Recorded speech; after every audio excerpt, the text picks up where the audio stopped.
अपना टॉपिक है आज के सेशन का opportunity in current market, right, current market scenario and यहाँ से मार्केट में अपने को लॉन्ग टर्म हम किस सेक्टर पे फोकस कर रहे हैं एंड अपने को लॉन्ग टर्म में क्या अच्छा लग रहा है because of we are investors so majorly focus on investing rather than short term trading. Okay, so definitely जो आज का पूरा का पूरा जो स्पेस हम कर रहे हैं इसमें अपॉर्चुनिटी के बारे में बात करेंगे, जैसे कि कौन कौन सा ईटीएफ हमें अच्छा लग रहा है एंड जैसे हम अभी रिसेंटली लास्ट टाइम जैसे हमने 15 to 18 मंथ्स पहले पीएसयू के जो भी ईटीएफ्स थे, जैसे पीएसयू बैंक 20 था, सीपीएससी था, तो उसको हम लोगों ने सजेस्ट किया था, तो उसमें काफ़ी अच्छा मूव आया 50 से 60%। सो अभी कौन सा ईटीएफ अच्छा लग रहा है हम उस पर भी बात करेंगे क्योंकि काफ़ी सारी क्वेरीज आई जैसे ही हम लोगों ने ईटीएफ का अपडेट डाला था, तो उसके बाद काफ़ी सारी क्वेरी आई, तो हमें लगा कि इस पे एक स्पेस भी करना चाहिए और ये सबके लिए थोड़ा लर्निंग के लिए भी रहेगा, अगर अपना आप एक्सपीरियंस शेयर करते हैं, so learning as well as आपको नॉलेज भी मिलेगा। Okay, so first of all I know everyone know about Mohit भाई एंड उदित भाई and they are successfully running investing at firm. So they are also from Jaipur. We are all are from Jaipur. Me, Ashok ji, Udit bhai, and Mohit bhai. So first of all, I invite to Mohit bhai, right, to cover current मतलब opportunities in current market. Fine. So Mohit भाई, first of all मैं चाहूँगा कि आप जो भी fundamental आपको company अच्छी लगती हैं उसके बारे में, या जो भी सेक्टर आपको अच्छा लगता है, या मार्केट आपको क्या लगता है आने वाले अगले मतलब फंडामेंटल्स पॉइंट्स के अगर हम देखें तो, सो उसके बारे में आप शेयर कीजिए। उसके बाद अपन सबसे लास्ट में जब सबका अपना एक बार व्यू शेयर कर देंगे हम, और अपना एक्सपीरियंस और अपनी जो भी अपॉर्चुनिटी हम देख रहे हैं वो शेयर करने के बाद हम क्यूएन लेंगे। मोहित भाई। Yeah, perfect, Rishi bhai. So, first of all, talking about myself, I hope आप में से काफी लोग जानते हो। um, हमारा एक फर्म है इन्वेस्टिंग हैट, मैं और उदित उसमें पार्टनर है। तो हम उसमें अपने फंड्स वगैरह मैनेज करते हैं। तो इवन ऋषि भाई भी जयपुर से हैं, तो हम उनको अच्छे से जानते हैं। And this week we decided कि एक सेशन किया जाए जिससे अभी जो भी अपॉर्चुनिटीज है वो हम साथ में डिस्कस कर सकें, आप लोगों के साथ भी शेयर कर सकें। तो सबसे पहले अगर मार्केट का व्यू लेते हैं, अभी अगर ब्रोडर इंडाइसेस को देखते हैं तो काफी अच्छा मूव बना है। बट उसके कंपैरिजन में हम देखते हैं स्मॉल और मिड कैप्स जिन पे हमारा बहुत ज्यादा फोकस रहता है, उनमें इतना अच्छा अभी परफॉर्मेंस बना नहीं है। तो एक काफी अच्छा खासा डाइवर्जेंस है ब्रोडर इंडाइसेस और स्मॉल और मिड कैप कंपनीज जो है, क्योंकि धीरे धीरे पैसा मूव हो रहा है। मैक्सिमम जो पोर्टफोलियोज भी आज हम देखते हैं, आप किसी भी पीएमएस को पूछिए, आप किसी भी फंड्स को पूछिए, तो सब डिफेंसिव हो रहे हैं। जहां पे उनको बहुत ही डीप वैल्यू दिखता है वहीं पे पोजीशंस बन रही है। जैसे ऋषि भाई ने अभी पीएसयू बैंक्स की बात की, तो पीएसयू बैंक्स में भी अभी अच्छा खासा मूव देखने को मिला, क्योंकि पीएसयू बैंक्स काफी डीपली अंडरवैल्यूड थे। तो अभी जो डीप पॉकेट्स है वो वहीं पर मूव हो रहे हैं जहां पर उनको अपना कैपिटल टूटने का बहुत कम दिखाई देता है, तो वहां पे मार्जिन ऑफ सेफ्टी काफी अच्छा इंक्रीज हो जाता है। तो इसीलिए हमें अभी दिख रहा है कि जो ब्रोडर इंडाइसेस है निफ्टी से अगर हम कंपेयर करते हैं स्मॉल कैप्स को, तो अभी निफ्टी अपने 52 वीक हाईज हिट किया। बट उसी टाइम में हम देखते हैं स्मॉल और मिड कैप्स, तो वो अभी भी अपने हाईज से काफी नीचे हैं। और अगर हम स्टॉक्स में देखते हैं तो वो तो अपने पीक से आई थिंक 50% ड्रॉ डाउन पर भी है। तो इसका सबसे बड़ा रीजन है कि जो भी डीप पॉकेट्स है वो अभी वैल्यू को तलाश रहा है। तो पीएसयू बैंक्स में वैल्यू दिखता है, तो पीएसयू बैंक्स अगर डिफेंस कंपनीज जैसे अभी हम देखते हैं जीआरएसई, मसगांव डॉक, तो इवन हमारा जो होल्डिंग कंपनी है रिको ऑटो, तो ऐसी कंपनीज में भी पैसा मूव हो रहा है जहां पर स्टॉक काफी अपने बुक वैल्यू के नजदीक ट्रेड करते हैं, या फिर वैल्यूएशन वाइज काफी चीप है, क्योंकि वहां पर आपका पैसा टूटेगा नहीं अल्टीमेटली, अगर ज्यादा बढ़ता नहीं है। तो अभी अप्रोच जो है वो पहले जो ग्रोथ इन्वेस्टिंग का माइंडसेट था लोगों का, वो चेंज होकर अभी थोड़ा थोड़ा वैल्यू इन्वेस्टिंग की तरफ आ रहा है, और धीरे धीरे वैल्यू प्लस ग्रोथ पर भी आएगा। तो ये एक बहुत बड़ा चेंज देखने को मिल रहा है, जिससे कि काफी आप सिलेक्टिव वैसा पॉकेट्स देखेंगे जिनमें आपको अच्छा खासा मूव बनता हुआ दिखाई देगा। तो सबसे पहली बात तो ये हो गई, स्मॉल और मिड कैप्स और जो ब्रॉडर इंडाइसेस है उनमें एक अच्छा खासा डाइवर्जेंस दिख रहा है, क्योंकि पैसा धीरे-धीरे वैल्यू की तरफ शिफ्ट हो रहा है ग्रोथ से। और आगे अपने को देखना पड़ेगा, शायद पैसा लार्ज कैप्स की तरफ जाए या फिर एफएमसीजी की तरफ जाए, जिनमें कंसिस्टेंट ग्रोथ हो, वैल्यू भी नहीं, कंसिस्टेंट ग्रोथ पे जाए मार्केट वापस। फिर वापस से एक फेज आता है जब ग्रोथ इन्वेस्टिंग पे सभी लोग आ जाते हैं। तो करंट मार्केट में आपको स्मॉल मिड कैप और जो निफ्टी अगर आप कंपेयर करते हैं तो काफी अच्छा एक डाइवर्जेंस देखने को मिलता है। तो इस समय पर आपको भी ऐसे ही स्टॉक्स पर फोकस करना चाहिए जहां पर आपको margin of safety point of view से काफी अच्छा लग रहा है कि आपका पैसा अगर बढ़ता नहीं है तो टूटता भी नहीं है। क्योंकि जो भी आप जियोपॉलिटिकल सिचुएशन देखते हैं, इंटरेस्ट रेट अभी काफी इंक्रीज हो रहा है, तो उससे जो ग्रोथ को टारगेट करती हैं कंपनीज, तो जब भी आप ग्रोथ को टारगेट करते हैं आपको इन्वेस्टमेंट करना होता है। कोई भी कंपनी ग्रोथ को टारगेट करेगी तो उसको इन्वेस्टमेंट करना है। उस इन्वेस्टमेंट के लिए जो पैसा है, तो अभी आप कॉस्ट ऑफ फंडिंग देखें, मतलब कॉस्ट ऑफ बोरोविंग देखेंगे, तो वो भी धीरे धीरे इंक्रीज हो रहा है। तो इस रीजन से जो ग्रोथ कंपनीज है उनकी बॉटम लाइन थोड़ा सा इम्पेक्ट होती है, क्योंकि आपकी इंटरेस्ट रेट धीरे धीरे ऊपर जा रही है। तो इस समय पे पैसा कहाँ पर जाता है? वैल्यू में। बट यही जब इंटरेस्ट रेट आपको थोड़ा थोड़ा नीचे आता दिखाई देगा, तब हो सकता है पैसा वापस से ग्रोथ कंपनीज में आने लग जाए। तो अभी आपका भी अप्रोच रहना चाहिए कि मेरे को जहां पर मार्जिन ऑफ सेफ्टी अच्छा खासा है, जिस भी सेक्टर में या फिर जिस भी स्टॉक में मेरे फेवर में मार्जिन ऑफ सेफ्टी है, मैं वहां पर ज्यादा ध्यान लगाऊं। ये अभी हमारा करंट व्यू है मार्केट पे। तो आई थिंक सेक्टर्स का हम बाद में डिस्कस कर लेंगे, एक बार व्यूज का कर लेते हैं, ऋषि भाई एंड नोदित भाई। नहीं, बिल्कुल, बिल्कुल सही है। मार्केट में जैसे कि मेरे को भी जैसे कि अभी अगर आप टेक्निकली देखेंगे तो सारे टाइम फ्रेम में जो हम लोग टेक्निकली ऑब्जर्व करते हैं, सो डाउ थ्योरी जो जिगजैग है, तो उसके अकॉर्डिंग अगर अपन देखें तो सारे टाइम फ्रेम पे जो ट्रेंड है वो बुलिश ही है। अगर मैं बात करूँ higher time frame like monthly, weekly, right? So इसमें अभी बुलिश ही है। बस जैसे कि मैं काफ़ी टाइम से बोलता हुआ आ रहा हूँ कि जैसे हम लोग अपने यूट्यूब पे जो निफ्टी बैंक निफ्टी का व्यू शेयर करते हैं, तो उसमें भी मैंने काफ़ी बार ये चीज़ बोली है कि मार्केट का ट्रेंड तो अप है बट स्ट्रेंथ नहीं है, स्ट्रेंथ मिसिंग है। तो स्ट्रेंथ मिसिंग होने के केस में क्या होता है कि जैसे अगर आप 18 और 19 का मार्केट देखें, 2018 और 19 का मार्केट अगर आप देखेंगे, सो मेरे को जो अभी प्राइस बिहेवियर के अकॉर्डिंग जो मुझे अभी दिख रहा है कि 2018 और 19 में जिस तरीके से मार्केट था कि मार्केट हायर हाइज बना रहा था, हर बार ब्रेकआउट के बाद मार्केट नीचे आ रहा था जस्ट बिकॉज अब उसमें स्ट्रेंथ नहीं थी। एंड जिस तरीके से अभी small cap mid cap index में और निफ्टी में जो गैप है, एक काफ़ी बड़ा गैप है, क्योंकि अगर हम अभी देखें तो अराउंड 15 से 20%, 15 to 20% के अराउंड स्मॉल कैप इंडेक्स अपने ऑल टाइम हाई से नीचे है एंड निफ्टी अपनी ऑल टाइम हाई के आसपास है। तो सेम ऐसा अगर आप ध्यान से स्टडी करेंगे तो 2018-19 में भी आपको इस तरीके का मतलब मूव मूव देखने को मिलेगा।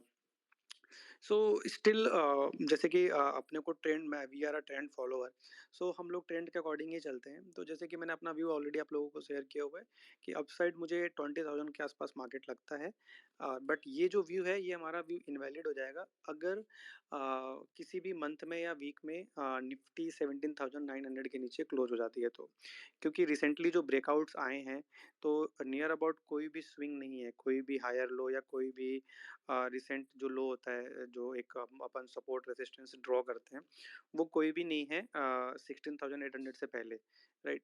सो 17,900 का मेरा एक लेवल है जिसके नीचे अगर मार्केट सस्टेन करता है तो फिर अपने को डाउन साइड लेवल्स देखने को मिलेंगे। जब तक 17,900 का लेवल मार्केट नहीं ब्रीच करता है तब तक मेरा प्लानिंग है मतलब शॉर्ट टर्म के लिए कि मैं जो भी पोजीशन वो मैं लॉन्ग टर्म के लिए सॉरी शॉर्ट टर्म के लिए निफ्टी के अंदर बेसिकली वो मैं लॉन्ग साइड ही बनाऊंगा। जैसे कि मैंने अभी आज भी ट्विटर पे डाला था कि 18,100 से 18,150 एकदम इज़ अ मेजर सपोर्ट। अगर आप टेक्निकली देखेंगे तो पहले मार्केट 18,100 के आसपास जाके रेसिस्टेंस लेता था और करेक्ट बहुत तेज़ी से करेक्शन आता था। अब जब से ब्रेकआउट आया है एंड ऑल टाइम हाई का ब्रेकआउट आया है उसके बाद ये लेवल्स अपना सपोर्ट का काम कर रहे हैं। तो जैसे कि आप लोगों को पता है कि मार्केट में 2 चीज़ें सबसे ज़्यादा इम्पोर्टेंट है, जो मतलब मेरे लिए जो काम करती हैं, जो मैं यूज़ करता हूँ बेसिकली, हमारी जो पूरी टीम यूज़ करती है। उसमें क्या है कि एक तो ट्रेंड, और ट्रेंड के साथ उस ट्रेंड में स्ट्रेंथ है कि नहीं है वो।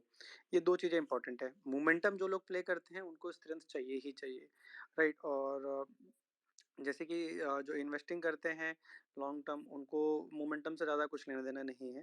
बट उनको अपॉर्च्युनिटी चाहिए कि कभी भी मार्केट गिरे या ऊपर जाए तो उनको ये देखना है कि कहाँ पर मा अपने को एक्युमुलेशन करना है या डिस्ट्रीब्यूशन करना है। सो ओवरऑल जैसे मैंने आपको बताया कि Nifty, bank Nifty Nifty and bank Nifty दोनों। बैंक निफ्टी में 42,000 के आसपास का एक बहुत अच्छा लेवल है एंड अपसाइड 48,000 से 49,000 का लेवल दिखता है टेक्निकली। एंड निफ्टी में upside 20,000 level and down side में 18,100 150 एक बहुत मेजर लेवल है। बैंक निफ्टी के अंदर अगर मैं बात करूं तो 40,800 के नीचे अगर जाता है तो जो मेरा बुलिश व्यू है वो चेंज हो जाएगा और ये व्यू 1 से 3 महीने के लिए है एंड मैक्सिमम 6 महीने के लिए। ऐसा नहीं कि मैं अगले 1-2 हफ्ते के लिए बात कर रहा हूँ या 1-2 महीने के लिए बात कर रहा हूँ। निफ्टी में भी सेम है, क्योंकि जैसे कि मैंने आप लोगों को पहले बताया कि we are not a intraday trader, we are not a active option trader, right? तो हम लोग जो भी करते हैं वो हेजिंग के साथ करते हैं एंड वो 3 महीने 6 महीने के लिए ही पोजिशन बनाते हैं।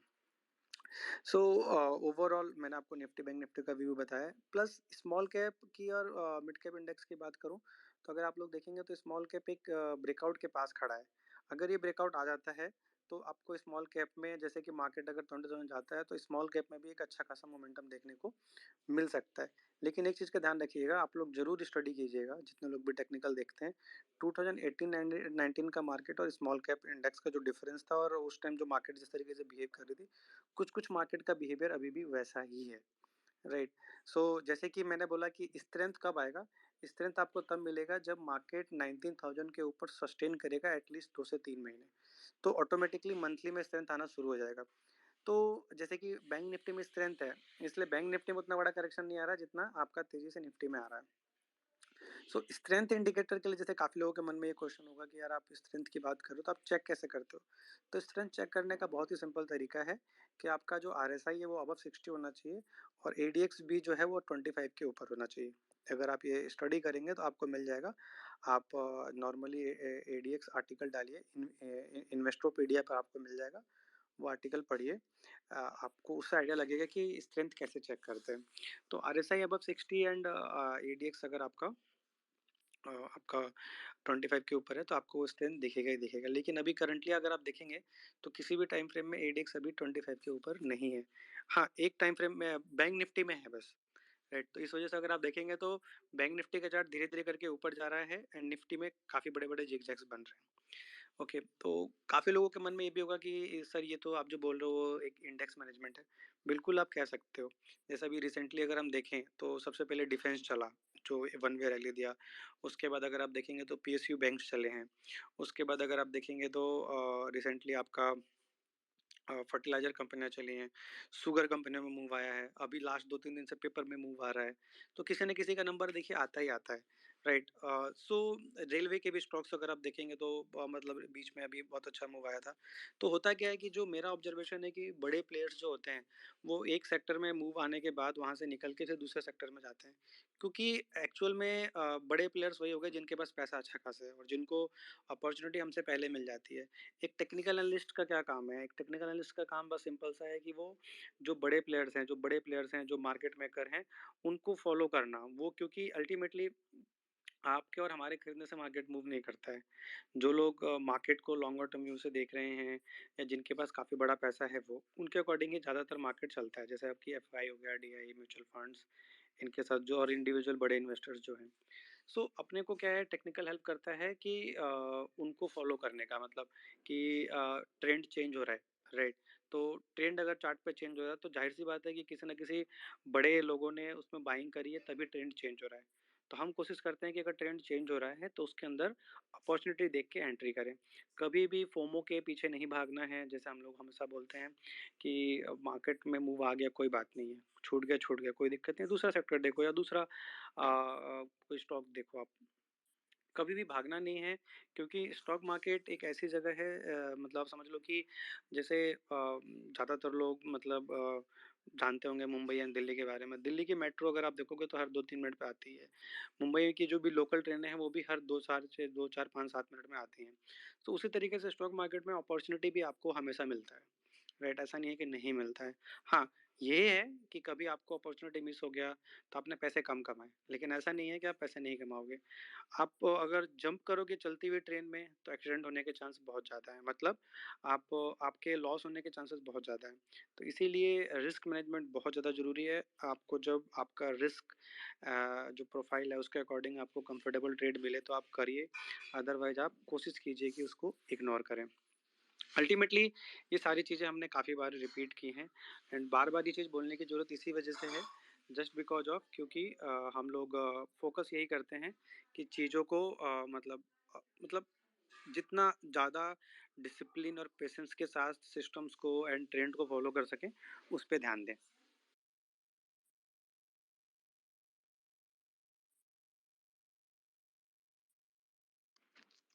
या परफेक्ट ऋषि भाई। आई थिंक अशोक जी भी हैं। अशोक जी, हेलो। हाँ, मेरी आवाज़ आ रही है? सॉरी, थोड़ा-सा इंटरनेट डिस्कनेक्ट हो इंटरनेट का कनेक्ट का इश्यू आ गया था। हाँ, माफ़ी मोहित चाहता हूँ। आवाज़ आ रही है? हाँ, हाँ। अशोक जी, बिल्कुल। हुँ, सो ओवरऑल बता। मैंने अपना जो एक मोटा-मोटा एक ओवरऑल जो मेरा व्यू था आप लोगों से, मैंने इंडेक्स के ऊपर वो आप लोगों से शेयर किया है, एंड अभी आगे अपन सेक्टर की और अदर अपॉर्चुनिटीज़ की भी बात करेंगे। So up to Ashok ji. Ashok ji, currently आपको ओवरऑल मार्केट का स्ट्रक्चर क्या लगता है? एंड आपसे शुरू करते हैं, उसके बाद कौन सा सेक्टर आपको अच्छा लगता है, एंड आपको कहाँ अपॉर्चुनिटी दिखती है आने वाले टाइम में? सो प्लीज़ आप अपना व्यू एक बार शेयर कीजिए। ओके। बेसिकली मार्केट के ओवरऑल सिनेरियो देखूँ तो मार्केट एक अच्छा रन अप दे चुका है। लास्ट ईयर काफ़ी एफआईज़ की काफ़ी सेलिंग थी, उसके बाद काफ़ी रिटेल का पार्टिसिपेशंस भी काफ़ी ये पूरे 2022 में उनका पार्टिसिपेशन बहुत स्ट्रॉन्ग पार्टिसिपेशन था। सो जून के बाद मार्केट बहुत यहाँ तक काफ़ी अच्छा मूव भी दिया मार्केट ने। और ओवरऑल अभी सिचुएशन पे आज के डेट में मुझे mid cap, small cap basically जो कि मेजरली हम लोग वही एरिया में इन्वेस्ट करते हैं। सो या तो उनमें वहाँ मुझे अभी थोड़ा-सा वैल्यूएशंस कम्फर्ट नहीं है।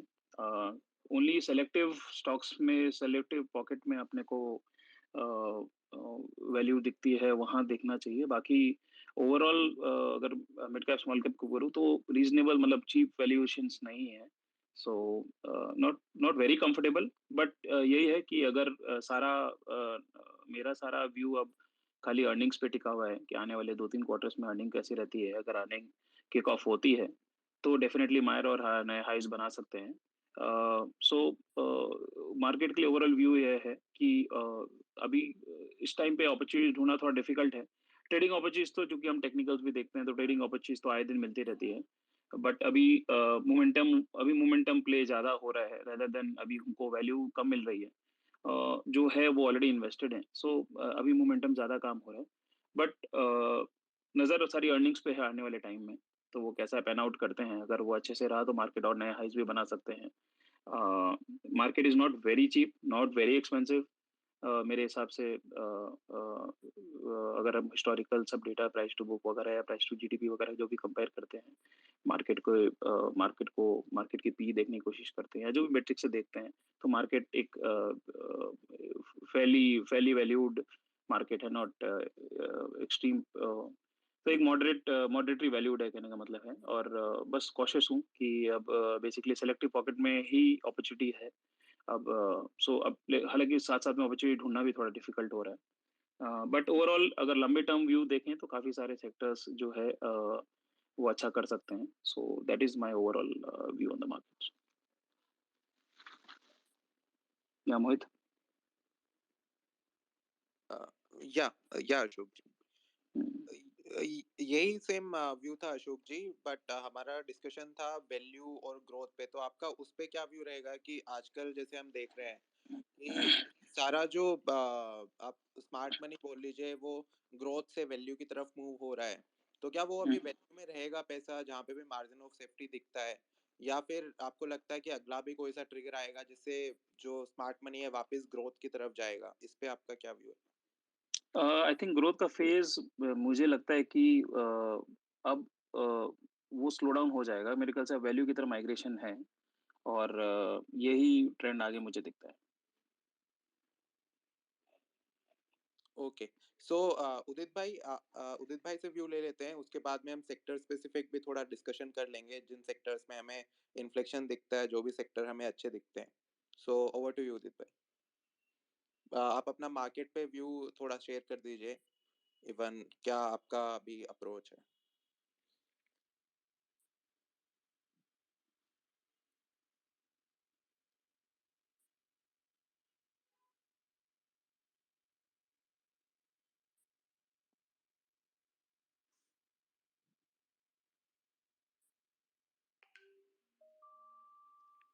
उदित भाई,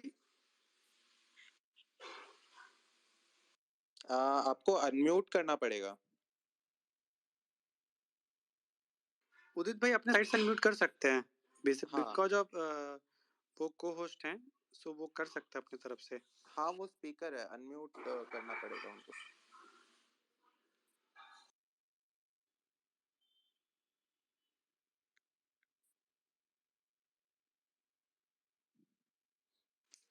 मैं एक काम करता हूँ, उदित भाई को दोबारा वो बनाता हूँ मैं स्पीकर, राइट? तो उसके ओके। बाद में भी वो ट्राई कर सकते हैं। Just 1 minute.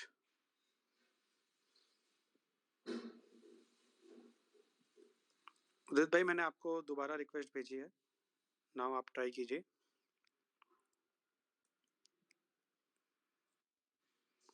यस, उदित भाई।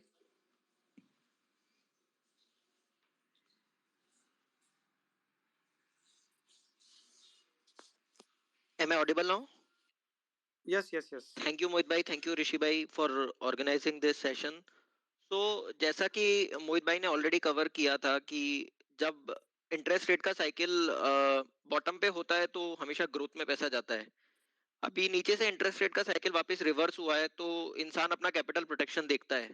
तो अभी मार्केट में वैसे ही हो रहा है, जहां पर भी बहुत अच्छा वैल्यू दिख रहा है और कैपिटल का पूरा प्रोटेक्शन दिख रहा है, वहां पे पैसा मूव हो रहा है। तो जब इस तरह का मार्केट होता है तो mid cap small cap up move दिखाना बंद कर देते हैं। उस समय हमें बहुत सेलेक्टिव रहना है, जैसे कि अशोक जी ने भी मेंशन किया है। तो जब हम बहुत सेलेक्टिव रहते हैं तो ऐसा होता है इस तरह के मार्केट्स में कि अर्निंग आती रहती है। आप देखते रहते हो कि स्टॉक की बॉटम लाइन इंप्रूव हो रही है, टॉप लाइन इंप्रूव हो रही है, पर स्टॉक चल नहीं रहा है। तो ऐसे में हमें बिल्कुल पेशेंस बनाए रखना है। जब हम किसी सेक्टर पे कॉन्फिडेंट है कि आगे ये सेक्टर अगले 2-3 साल अच्छा करना है, अर्निंग्स आ रही है पर स्टॉक नहीं चल रहा, तो भी हमें बैठे रहना है, क्योंकि स्टॉक का एक अपना टाइम आता है जब मार्केट को एक बार सर्टेनिटी दिख जाती है कि यहाँ से इंटरेस्ट रेट अब ऊपर नहीं जाएगा, आपका जो कॉस्ट ऑफ फंडिंग है वो यहाँ से अब ऊपर नहीं जाएगा, तो फिर मिड कैप स्मॉल कैप अपने आप परफॉर्म करने लगते हैं।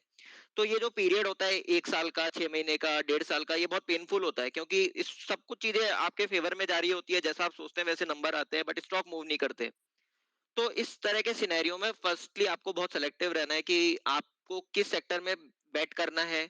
किस सेक्टर आप अगले 3 साल आप देखते हैं कि इस, जैसे आप ईवी का बात करते हैं, तो ईवी एक ट्रांजिशन फेज में है, आईसी व्हीकल से ईवी पे मूव हो रहे हैं। तो अब इस सेक्टर में जितनी भी कंपनी, आपको उसमें सेलेक्टिव रहना है कि आपको लगता है कि ये कंपनी मैं बहुत अच्छे वैल्यू पे खरीद रहा हूँ, नंबर्स भी अच्छे आ रहे हैं, कंपनी ग्रोथ भी अच्छा कर रहा है, पर स्टॉक चल नहीं रहा। तो इस केस में क्या होता है कि कुछ टाइम तक स्टॉक नहीं चलता और फिर अचानक से ही आपको रिटर्न दे देता है। तो इस तरह के मार्केट में मेरा ये कहना है कि आप बहुत सेलेक्टिव रहिए, जो भी सनराइज सेक्टर हैं जो आपको लगते हैं अगले 3-4 साल अच्छा करेंगे, उनमें बने रहिए। और आराम से अपना नए नए सेक्टर्स को देखते रहिए, मार्केट में कैसे चेंजेस हो रहे हैं उनको देखते रहिए। रिटर्न्स बनते हैं, अगर आप सेलेक्टिव रहते हैं तो रिटर्न्स बनते हैं।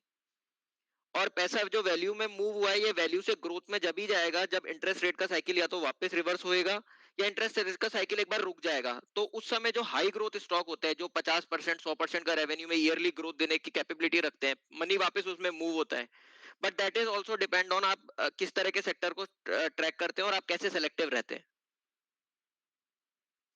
That is my whole view.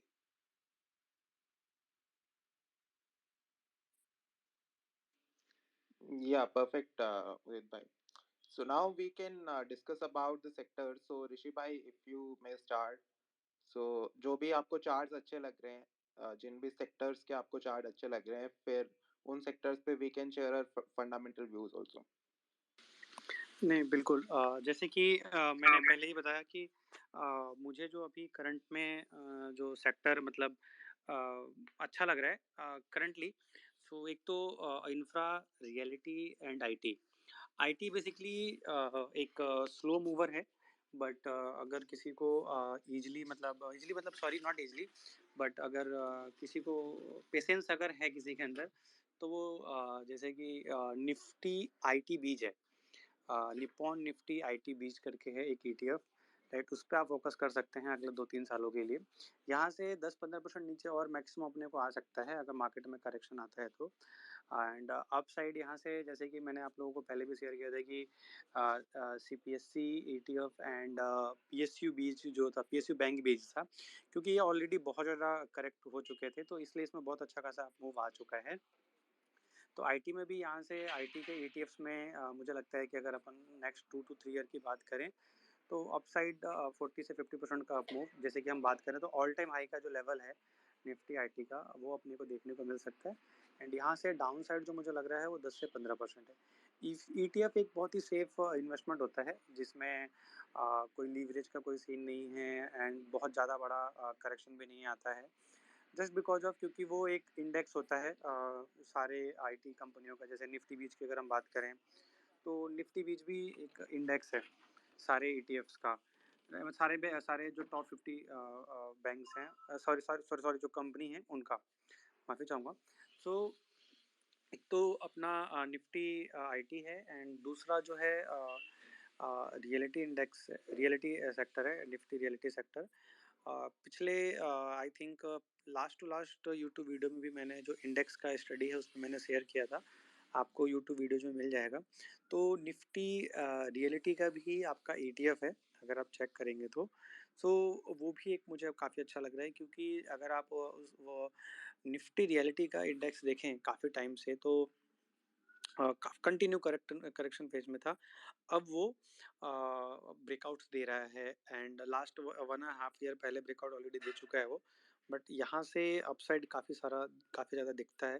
तो इसमें भी 2 से 3 साल के लिए अगर किसी का व्यू है तो वो इसको देख सकता है। बट मैं एक ही चीज़ बोलूँगा कि यहाँ पर जो भी हम बातें कर रहे हैं ये आपके नॉलेज के लिए एंड एजुकेशन पर्पज़ कर रहे हैं। कोई भी रिकमेंडेशंस नहीं है, राइट? ये हमारा एक पर्सनल व्यू है एंड हमारा एक पर्सनल जो हमारे जो भी फेलो ट्रेडर्स एंड इन्वेस्टर हैं उनके साथ हम बस शेयर कर रहे हैं। तो कोई भी आप इन्वेस्टमेंट करें तो खुद की स्टडी करके, अपने फाइनेंशियल प्लानर से डिस्कशन करके कीजिए। यहाँ हम जो भी चीज़ें डिस्कस करेंगे वो सब एजुकेशनल पर्पज़ है, राइट? एंड कोई अगर हम स्टॉक की भी बात करते हैं तो मैं आपको डिस्क्लोजर पहले दे देता हूँ, उसमें हमारी होल्डिंग हो भी सकती है और नहीं भी हो सकती है। सो प्लीज़ इस चीज़ का आप लोग ध्यान रखिएगा।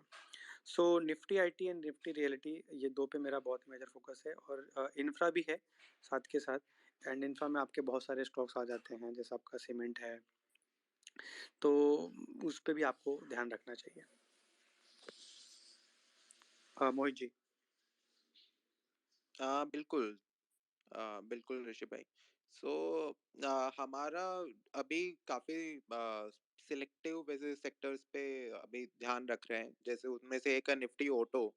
सो पूरा ऑटो एंसिलरी पैक जो है, अभी भी आप अगर वैल्यूएशन वाइज देखते हो तो आपको काफ़ी रीजनेबल प्राइसेस पे मिल रहा है। कुछ अभी अपमूव आया है लास्ट, आप 3 से 4 वीक में देखते हैं तो ऑटो एंसिलरी में भी काफ़ी अच्छा अपमूव आया है। बट अभी भी आपको काफ़ी ऐसे नाम दिख जाएंगे ऑटो सेक्टर के विद इन ही, जो एंसिलरीज में भी है और जो ओईएम्स में भी है, जिनके वैल्यूएशंस काफ़ी रीजनेबल है। और उसका सबसे बड़ा रीज़न ही एक ही है कि 2017-18 के बाद ग्रोथ ही नहीं आया। इवन आप अगर नवंबर का मंथ देखते हैं तो उसमें हाईएस्ट सेल्स हुए हैं पूरा ऑटोमोटिव इंडस्ट्री का। इसमें आप अगर कमर्शियल व्हीकल्स का स्पेस देखते हैं तो वहां पर डाउन साइकिल स्टार्ट हुआ है 2017-18 से, और अब जाके वहां पे आपको पिकअप दिख रहा है। तो उसमें आपको काफी कास्टिंग की कंपनीज भी मिलती है, जिनको काफी टाइम बाद डिमांड वापस आता हुआ दिख रहा है, जिनको सबसे पहला एक बेनिफिट मिलेगा। तो ऑटो सेक्टर में कुछ सिलेक्टिव काउंटर्स है जिन पे हम बुलिश है। और जहां तक बात है आईटी और रियल्टी सेक्टर जिनकी ऋषि जी ने बात की, तो आईटी सेक्टर में उदित भाई भी अपना व्यू शेयर कर सकेंगे। आईटी सेक्टर में थोड़ा पेन पीरियड है, but I think valuation wise काफी रीजनेबल हो रहे हैं आईटी कंपनीज, बट यहाँ पे भी ग्रोथ आना अभी बाकी है। तो जैसा कि ऋषि जी ने भी शेयर किया 3 से 4 साल का व्यू आईटीबीज में, तो 3 से 4 साल का अगर आप किसी भी सेक्टर में व्यू रखते हैं तो उसमें आपको अच्छा रिटर्न मिलने की पॉसिबिलिटी रहती है। तो आईटी में थोड़ा-सा पेन पीरियड है, बट आप रियल्टी में देखते हैं, आप इंफ्रा में देखते हैं, तो अभी की जो गवर्नमेंट पॉलिसीज़ है, इवन रियल्टी में आप देखते हैं जो सेक्टर में डिमांड है, तो वो देख के मतलब अगले 2 से 3 साल काफ़ी अच्छा लगता है। सो ऑटो एक स्पेस रहेगा, और अभी हम थोड़ा फार्मा की तरफ भी देख रहे हैं, क्योंकि फार्मा में भी फार्मा और आईटी दोनों वैल्यूएशन वाइज काफ़ी रीज़नेबल है। प्लस जो रुपये का डेप्रिसिएशन है, उसकी वजह से भी फार्मा और आईटी को काफ़ी बेनिफिट होता है, क्योंकि दोनों ही एक्सपोर्ट ओरिएंटेड सेक्टर्स हैं। तो दोनों को ही जो डॉलर जब स्ट्रॉन्ग होता है, तो फार्मा, आईटी इन सबको बेनिफिट मिलता है। तो हमारा व्यू ऑटो सेक्टर पे सिलेक्टिव काउंटर्स पे बुलिश है, और अब अभी हम थोड़ा बहुत फार्मा सेक्टर की तरफ भी देख रहे हैं। सो ऑटो में आप कौन-कौन सा देख रहे हो मोहित भाई? जैसे कि हाँ, एक चीज़ मैं और ऐड करना चाहूँगा, जैसे मैंने आप लोगों को आईटी में बोला कि यहाँ से 10-15% करेक्शन अगर और आता है, तो आप उसको देख सकते हैं। ये काफ़ी अच्छा रहेगा, क्योंकि वहाँ पर थोड़ा वैल्यूएशन और अच्छे हो जाएँगे। एंड जो करेक्शन फ़ेज़ है, टाइम करेक्शन, प्राइस करेक्शन, वो भी ऑलमोस्ट कंप्लीट हो जाएगा, जो कि 2 से ढाई सालों तक का रहता है। यस, और मोहित जी, आपको कौन से स्टॉक्स जो हैं जिस पे आपका रडार है, जो आपकी नज़र में है, जो करंटली आप ऑटो में देख रहे हैं, ऑटो सेक्टर में? सो फर्स्ट ऑफ ऑल, जो भी हम स्टॉक्स डिस्कस कर रहे हैं वो एजुकेशनल पर्पस के लिए है हमारा। जैसे ऋषि ने बोला, इन्वेस्टमेंट हो भी सकता है, नहीं भी हो सकता। और आप अगर उन शेयर्स को देखते हैं, तो प्लीज अपने फाइनेंशियल एडवाइजर से कंसल्ट कीजिए उनको बाय या सेल करने से पहले। तो ऑटो में हम थोड़े काउंटर्स देख रहे हैं, जैसे कि हमने रिको ऑटो में इन्वेस्टमेंट किया था अराउंड 50-60 रुपीज के बीच में। उसमें हमें काफ़ी अच्छा वैल्यू दिखा था, बुक वैल्यू के काफ़ी नज़दीक वो स्टॉक अवेलेबल था। इवन अभी हम फोर्स मोटर्स की तरफ भी देख रहे हैं। तो जहाँ पे हमारा बाइंग है, वहाँ से हम सबसे पहले देखते हैं हमारा डाउन साइड कितना है। अगर डाउन साइड 10-20% है, 30% है, और अगर वहाँ से अपसाइड हमारा 100% या 200% का हमें दिख रहा है over over a period of 2 to 3 years, तो वहाँ पर हम थोड़ा सा ज़्यादा बुलिश रहते हैं। तो अभी हम फोर्स मोटर्स पे काफ़ी ध्यान लगा रहे हैं, क्योंकि स्टॉक अपनी बुक वैल्यू के काफ़ी नज़दीक है, और जो अभी आप वैल्यूएशंस देखेंगे काफ़ी बीटन डाउन है। तो यहाँ से हम रिकवरी एक्सपेक्ट कर रहे हैं, और जब भी रिकवरी आता है, मार्केट को एक बार नंबर्स दिखते हैं, तो मार्केट उसी तरीके से उसको रीरेट करता है। इवन पूरा ऑटोमोटिव सेक्टर में हम अगर इलेक्ट्रिक व्हीकल्स का स्पेस देखते हैं, तो उसमें भी हमें दिखता है कि वॉल्यूम ग्रोथ काफ़ी अच्छा आएगा। नो डाउट कंपटीशन बहुत फियर्स है, वो सारी बातें अपनी जगह है। बट इलेक्ट्रिक व्हीकल्स के सेगमेंट में जो ग्रोथ आएगा, स्पेशली टू व्हीलर्स का जो सेगमेंट है इलेक्ट्रिक व्हीकल्स में, स्कूटर प्लस जो इलेक्ट्रिक बाइक्स का सेगमेंट है, उसमें अगले 6 से 7 साल, 8 साल 40-50% के केगर पे ग्रोथ आएगा। तो जैसे उदित ने मेंशन किया था कि सनराइज सेक्टर्स जो रहते हैं, जैसे आज से 4-5 साल पहले हम रिन्यूएबल्स पे काफी बुलिश थे। जो रिन्यूएबल एनर्जी का सेक्टर है इंडिया में, उस पे अभी भी हम काफी बुलिश हैं। बट 4-5 साल पहले से हम ट्रेक करें, वैसा ही अभी हमें ट्रैक्शन धीरे धीरे इलेक्ट्रिक व्हीकल स्पेस में आता हुआ दिख रहा है। जैसे गवर्नमेंट पॉलिसीज है, और गवर्नमेंट का एक सपोर्ट है इलेक्ट्रिक ये व्हीकल सेक्टर में, तो उसमें भी आपको अपॉर्चुनिटीज दिखती है। जैसे लिस्टेड बैटरी मैन्युफैक्चरर भी है एक, जिसमें हम इन्वेस्टेड नहीं है, आपको पता होगा कौन सा है। तो लिस्टेड एक बैटरी मैन्युफैक्चरर है। बाद में अगर आप लिस्टेड में बात करते हैं इलेक्ट्रिक टू व्हीलर्स में, तो ग्रीव्स कॉटन नाम की कंपनी है। हमारा कोई इन्वेस्टमेंट नहीं है ग्रीव्स कॉटन में अभी, बट उनको भी आप देखते हैं, उनमें जिस मैग्नीट्यूड का ग्रोथ आ रहा है, जैसे ग्रीव्स कॉटन का ब्रांड है एम्पियर। तो जो एम्पियर के अगर आप सेल्स का डेटा देखते हैं, तो I think second quarter of current financial year में उन्होंने 33,000 यूनिट्स का सेल किया था, जबकि अभी 2 महीने में ही 30,000 यूनिट्स का वो सेल कर चुके हैं। तो जो इलेक्ट्रिक व्हीकल्स का जो स्पेस है, उसमें जो भी कंपनी उस पे R&D पे अपना अच्छा फोकस कर रही है, नए प्रोडक्ट लॉन्चेस कर रही है, तो उनको काफी अच्छा एक ट्रैक्शन देखने को मिल रहा है, और उनको एक kind of first mover advantage भी मिल रहा है। तो इलेक्ट्रिक व्हीकल स्पेस को ईवी स्पेसिफिक एंसिलरीज जो रहती है, जैसे कि बैटरी है जो सिर्फ ईवी में यूज आती है, तो आपको उन पे भी थोड़ा ध्यान देना चाहिए।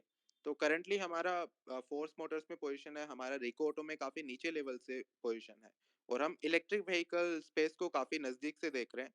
हम उसमें काफी क्योंकि आपको जब भी कोई सेक्टर ऐसा एकदम नेसेंट स्टेज पे होता है, तो आपको लिस्टेड में अपॉर्चुनिटीज कम मिलती है, बट आपको अनलिस्टेड में अपॉर्चुनिटीज ज्यादा मिलती है। तो जो भी यहाँ पर लोग सुन रहे हैं, जो भी स्टार्टअप्स में इन्वेस्ट करते हैं, तो उनके लिए काफी अपॉर्चुनिटीज है। जो भी कंपनी में आपको लगता है कि एफिशिएंटली वो काम कर रहे हैं, एफिशिएंटली ऑपरेट कर रहे हैं, तो आपको उनपे थोड़ा बहुत रिस्क लेना चाहिए, क्योंकि जो भी सनराइज सेक्टर्स है, इनमें जो सक्सेस रेट होता है, अगर आप 10 कंपनी में इन्वेस्ट करते हो तो आपकी शायद 2 कंपनी, 3 कंपनी, 4 कंपनी हिट होती है। बाकी की 6 कंपनी ड्यू टू कंपटीशन और due to any other reasons वो सक्सीड नहीं कर पाती है। तो बट आपका 10 में से 4 भी हिट होता है, 3 भी हिट होता है, तो आपका जो ओवरऑल जो आपका कैपिटल है उस पे रिटर्न काफी अच्छा बनता है। तो जो ईवी इंडस्ट्री है या ईवी स्पेसिफिक जो एंसिलरी बनाते हैं, उन पे भी हमारा व्यू काफी बुलिश है। मोहित भाई, एक रिपोर्ट आपने मुझे दिखाई थी, मुझे याद नहीं आ रहा है, बट उसमें आपने ऐसा कुछ बताया था कि एक दिन में आई थिंक 25,000 बाइक सेल होती हैं, राइट, तो हाँ, पेट्रोल वो वाली। बट उसमें आपने दिखाया था कि ईवी का बहुत कम नंबर्स है। तो उसमें जो आपने बोला कि 6 to 7 ईयर में नेक्स्ट बहुत अच्छा लगता है अपने को ईवी में जो बाइक है, स्कूटर है। तो आई थिंक आज मुझे आप बता भी रहे थे कि ईवी में अपना ग्रीव्स कॉटन भी है, राइट? राइट। हाँ, वही मेरे को तो कुछ जो ध्यान आ वो रहा था। डेटा था, उसमें अगर आप देखते हैं इंडिया के केस में, तो every day 27,000 bikes, motorcycle sale होती है, जिसमें से सिर्फ 85 जो मोटरसाइकिल्स है वो इलेक्ट्रिक है। तो अभी सभी कंपनी स्कूटर्स पे फोकस कर रही है, बट काफी कम कम कंपनीज है जैसे जो बाइक्स पे फोकस कर रही है। तो ऐसी आपको अपॉर्चुनिटीज टाइम के साथ में निकाल 27,000 बाइक्स में से सिर्फ 85 इलेक्ट्रिक आज आज के दिन सेल होती है इंडिया में। तो यहाँ से जो आप हेडरूम देखते हैं ग्रोथ का, वो काफी ज्यादा है कि 27,000 में से 85 मतलब 1% नहीं है। अगर ये यहाँ से 5% भी होता है, और विथ जो आपका 27,000 का जो फिगर है उसमें भी ऑर्गेनिक ग्रोथ आएगा, तो वो 30,000 होता है, और ये 5% भी होता है, तो सीधा आप आ जाओगे 1500 पे। तो यहाँ से जो ग्रोथ का पोटेंशियल है वो काफी इमेंस है, और जहां पर ग्रोथ आता है वहीं पे आपका असली अल्फा जनरेट होता है। बिल्कुल, बिल्कुल। क्योंकि मुझे ध्यान आ रहा था, आपने मेरे को एक रिपोर्ट दिखाई थी, अपन जब साथ में बैठे थे तो मुझे वही ध्यान आया, क्योंकि वो काफ़ी इंटरेस्टिंग फिगर था, तो मैंने सोचा कि अपने जो फेलो ट्रेडर इन्वेस्टर हैं, उनके साथ शेयर करना राइट, चाहिए। और इसमें भी आपको नहीं, देखना बिल्कुल। चाहिए, काफी ऐसी इंडस्ट्रीज होती है, जैसे जो कमर्शियल व्हीकल्स का स्पेस है, वो सबसे लीस्ट अफेक्टेड होगा। ये जो ईवी ट्रांजिशन हो रहा है, इससे सबसे ज्यादा जो इम्पेक्ट आएगा वो टू व्हीलर इंडस्ट्री पे आएगा। उसके बाद थ्री व्हीलर में ऑलरेडी अच्छा खासा पेनिट्रेशन हो चुका है। अब पैसेंजर व्हीकल्स में धीरे धीरे पेनिट्रेट हो रहा है ईवी का बिजनेस। बट जो सीवीज का और जो सीवी स्पेसिफिक एंसिलरी है, उनमें अभी तक कुछ चेंज वैसा आया नहीं है। तो जो कमर्शियल व्हीकल्स का स्पेस है, उसमें सबसे कम इम्पेक्ट है। तो अगर उनमें कम इम्पेक्ट है, तो उनमें जो एग्जिस्टिंग एंसिलरी मैन्युफैक्चरर्स है, उनको भी बहुत कम रिस्क रहेगा। तो ऐसे सेक्टर्स को भी आप मतलब प्ले कर सकते हैं। Okay, great. तो जैसे कि अगर हम बात करें तो आज के डेट में ज़्यादातर जो ईवी की टू व्हीलर में गाड़ियाँ हैं, वो आई थिंक स्कूटी ज़्यादा, राइट? राइट, बाइक से। राइट। ओके, तो अभी जैसे कि अगर अपन बात करें तो आपका स्कूटी में क्या मतलब आपका व्यू है आने वाले अगले 4-5 सालों में? उसमें क्या ग्रोथ देख सकते हैं आप? तो अगर आप स्कूटर का स्पेस देखते हैं, तो लास्ट मंथ आई थिंक 73,000 से ज्यादा रजिस्ट्रेशन हुए थे, जिसमें से हुँ, 16,000 ओला इलेक्ट्रिक के थे। और उसका ओके, फर्स्ट पोजीशन था, सेकंड पोजीशन था एम्पियर का। बट इलेक्ट्रिक स्कूटर स्पेस में भी आप देखते हैं आज डिमांड अच्छा खासा है, बट उतना डिलीवरी नहीं है, अगर आप अच्छी कंपनीज ओके, की बात करते हैं। बट समझ धीरे गया। धीरे अगर आप रिपोर्ट्स पढ़ते हैं, तो आज जो इंडिया में ईवी प्रोडक्शन है, और वो मैंने शायद ट्वीट भी किया था, एक्चुअल नंबर मैं भूल रहा हूँ, बट अगले 1 से 2 साल में कैपेसिटी काफी अच्छा इंक्रीज होने वाला है। तो एक बहुत ही ओके, अच्छा फ्लड आएगा, जिसमें आप इलेक्ट्रिक स्कूटर्स का सप्लाई जो है वो मार्केट में काफी इंक्रीज हो जाएगा। अब अगर उसके साथ, जैसे मेरे पास डेटा है, कैलेंडर ईयर 21 में जो इंडिया में इलेक्ट्रिक टू व्हीलर्स का कैपेसिटी था, दैट वाज अराउंड 6,70,000 यूनिट्स, और जो कैलेंडर ईयर 23 में हो जाएगा 52,10,000 यूनिट्स। ओह! सो ये करीबन आप देखेंगे 8 गुना का ग्रोथ है इन 2 साल में। प्लस जो इस साल का क्या डेटा रहा है अभी तक? जो अभी इस साल आप देखेंगे लास्ट मंथ सेल हुआ है 73,000 का। ओके, नहीं ओवरऑल कितना रहा हुआ है अभी? ओवरऑल अभी चेक करना पड़ेगा, बट ओके, लास्ट कुछ महीनों से इंक्रीज होते होते 60-70 हजार, अभी 73,000 तक आ चुका है। Overall great. डेटा में अपने को देखना पड़ेगा क्योंकि ग्रोथ आया है, तो वो देखना पड़ेगा। बट जो टोटल आप देखेंगे स्टिल ये जो फिगर है कि कैलेंडर ईयर हुँ, 23 में आपका 5.2 मिलियन यूनिट्स का कैपेसिटी हो जाएगा। बट जो हुँ, अभी हुँ, FY22 में जो टोटल टू व्हीलर्स का सेल्स हुआ था इलेक्ट्रिक व्हीकल्स प्लस ICE, वो था 11.97 मिलियन यूनिट्स। तो स्टिल ओके, उसका आधा है जो कैपेसिटी होगा। और बहुत आज बढ़िया। जिस हिसाब से गवर्नमेंट का फोकस है पूरा जो चार्जिंग इंफ्रा सेटअप करने में, इवन इलेक्ट्रिक टू व्हीलर्स के लिए पूरा एक इकोसिस्टम बिल्ड करने में, तो आई थिंक नंबर्स आने वाले टाइम में काफी अच्छे ग्रो होने चाहिए टू व्हीलर्स में, जैसा अभी पिछले टाइम में हमने थ्री व्हीलर्स में देखा है काफी अच्छा एक ग्रोथ आया है। Okay, great. So uh, okay, so Udit भाई, आप कुछ शेयर करना चाहेंगे जो भी अभी रिसेंटली मोहित भाई ने अब बताया? तो आप अभी नेक्स्ट 2 टू 3 ईयर में जैसे आपने बात किया, तो उसपे थोड़ा और डिटेल में बताएँगे तो बाकी जो अपने फेलो ट्रेडर एंड इन्वेस्टर हैं, उनको काफ़ी हेल्प मिलेगी उससे। देखिए ऋषि जी, जो आपने बोला था इंफ्रा के बारे में, रियल्टी के बारे में, तो ग्राउंड लेवल पे भी पिक्चर रिवर्स हुई है। और ये 2012-13 के बाद ग्राउंड लेवल पे पिक्चर रिवर्स हुई है कि रियल्टी में हर जगह ट्रैक्शन है, राइट, रियल्टी के प्राइसेस इंक्रीज हो रहे हैं। अब इसमें क्या होता है, एक होता है रियल्टी को डायरेक्ट प्ले करना, एक होता है रियल्टी को इनडायरेक्ट प्ले करना। तो बहुत सारी ऐसी प्रिसिशन इंजीनियरिंग की कंपनियां हैं छोटी छोटी, जिनको हम देख सकते हैं, क्योंकि डायरेक्टली तो वो आपको नहीं दिखेगा कि इंफ्रा को इंफ्रा में है, बट इनडायरेक्टली वो इंफ्रा को काफी कुछ सप्लाई कर रही है। प्लस दूसरी चीज एक मैं क्या देखता हूँ कि पोस्ट कोविड क्या हुआ है, कोविड में लोगों के पास बहुत सारा डिस्पोजेबल इनकम इकट्ठा हो गया है, और जो लोगों का पैसा स्पेंड करने का तरीका है ना, उसमें एक ड्रास्टिक चेंज आया है।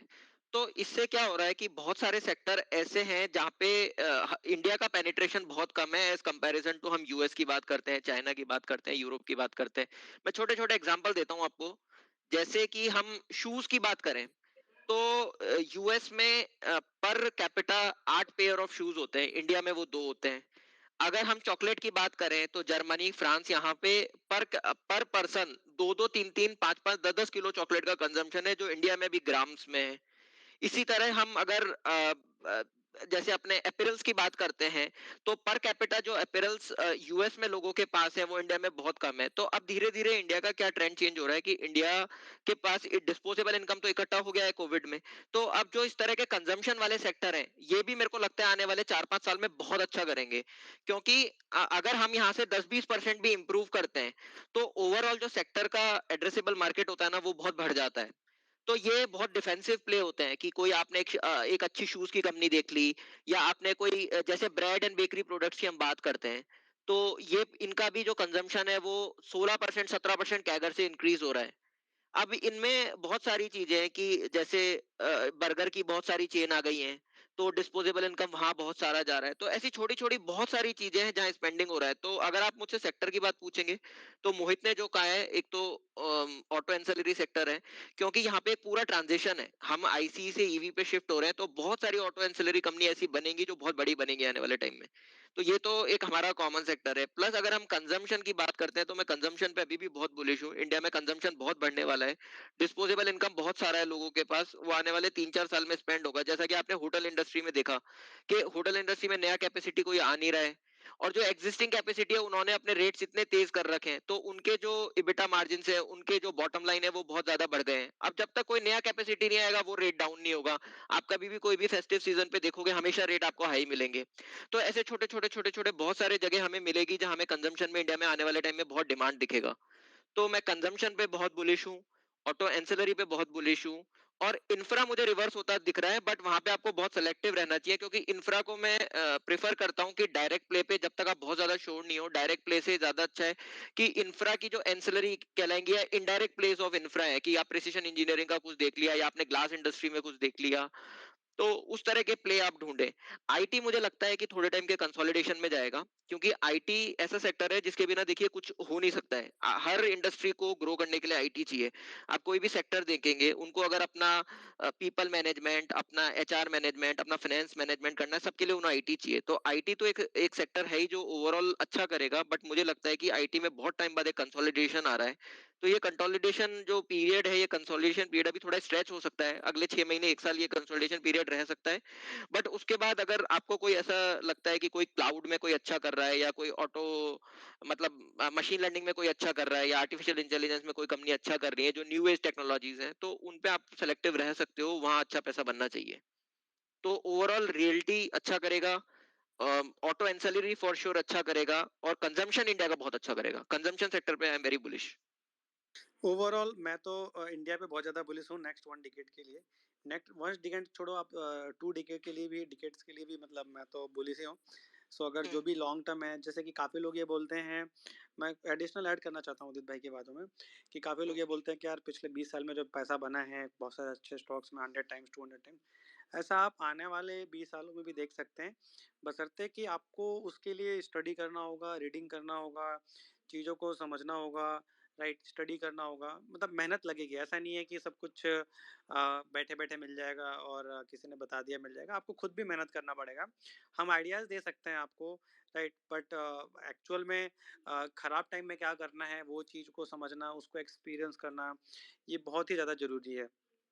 सो मैं आपको एक अच्छी चीज़ ये बताता हूँ, जैसे अशोक जी के जो फादर हैं, राइट, सो जिनके बारे में मैंने आप लोगों को ट्वीट ट्वीट भी किया था, जिनसे मैं पहली बार मिला था, राइट, सक्सेसफुल जो इन्वेस्टर हैं, तो वो आज भी मतलब आप समझिए कि मैं उनका रूटीन देखा तो सुबह उठ के मतलब उनको एवरी टाइम, मतलब उठने से लेकर सोने तक उनको बस रीडिंग करना है, न्यूज़पेपर रीडिंग करना है, जो बड़े इन्वेस्टर हैं उनसे बात करना, कंपनी विजिट करना, मैनेजमेंट से बात करना, मतलब कंटिन्यू वो लगे रहते हैं। एंड रिजल्ट सेशन में वो पूरा का पूरा एक सीट बनाते हैं। आज भी, आज आई थिंक उनकी एज 70 प्लस है अभी, आज भी 70 प्लस है आज उनकी एज।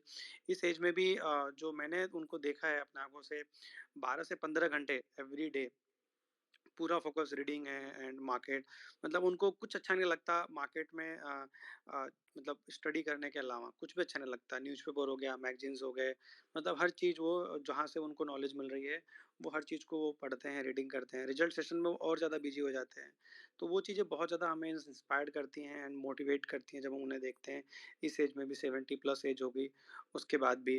तो वो एक डेडिकेशन मैंने देखा है, जो कि मैंने एक चीज़ और नोटिस किया है कि अंकल जी को और कुछ भी अच्छा नहीं लगता, ना घूमना अच्छा लगता है, ना कुछ, जितना ज़्यादा आप उनसे स्टडी करा लो।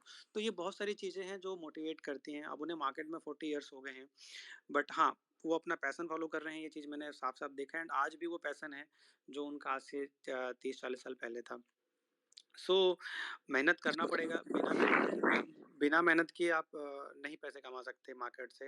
हाँ, आइडियाज़ आपको मिल जाएँगे, आप लोगों स्पेसिस लोगों की सुन के कर सकते हो, हमारे स्पेसिस आपको आइडियाज़ मिल जाएँगे, लेकिन पेशेंस, डिसिप्लिन, मेहनत थोड़ी आपको खुद भी करनी पड़ेगी, उसके बिना कुछ नहीं हो सकता है, तो राइट? हुँ। ऋषि जी, आई थिंक अशोक जी है नहीं, बट अभी हमने मैं डिस्कस किया। मोहित मैं हूँ यहाँ पे अभी। Okay okay Ashok I am ji. ड्राइ actually I am driving on the way, but I can speak अभी, बोलिए। ओके अशोक जी। सो अशोक जी, मतलब एज वी ऑल नो, आप कमोडिटीज को काफी अच्छे से ट्रेक करते हैं, तो अभी हमने काफी सेक्टर्स की बात की जिनमें हमारा व्यू पॉजिटिव है, जिनमें हमें लगता है ग्रोथ आएगा, रिटर्न बन सकता है। तो आपका कमोडिटी सेक्टर में क्या व्यू है? आपको कौन से सेक्टर मेरी पसंद है और कौन से सेक्टर आप अभी अवॉइड कर रहे हैं? बेसिकली जैसे अभी हम बात करें कि काफ़ी सारे सेक्टर्स है जो आप लोगों ने बात की, मैंने आप लोगों की बात सुनी, जिसमें एक डाउन प्ले सेक्टर है जो ज़्यादा भी फैंसी में नहीं है, that is pharma. So pharma में मुझे कुछ सेलेक्टिव पिक्स है जो फार्मा मुझे पसंद है, तो काफ़ी चीज़ें आप लोगों ने ईवी के लिए बात की, तो वो सब सेक्टर तो है ही है। अदर देन दैट अभी मेरा फोकस थोड़ा-सा मोर ऑफ सरकारी केपेक्स की तरफ है, गवर्नमेंट केपेक्स जो बेसिकली है।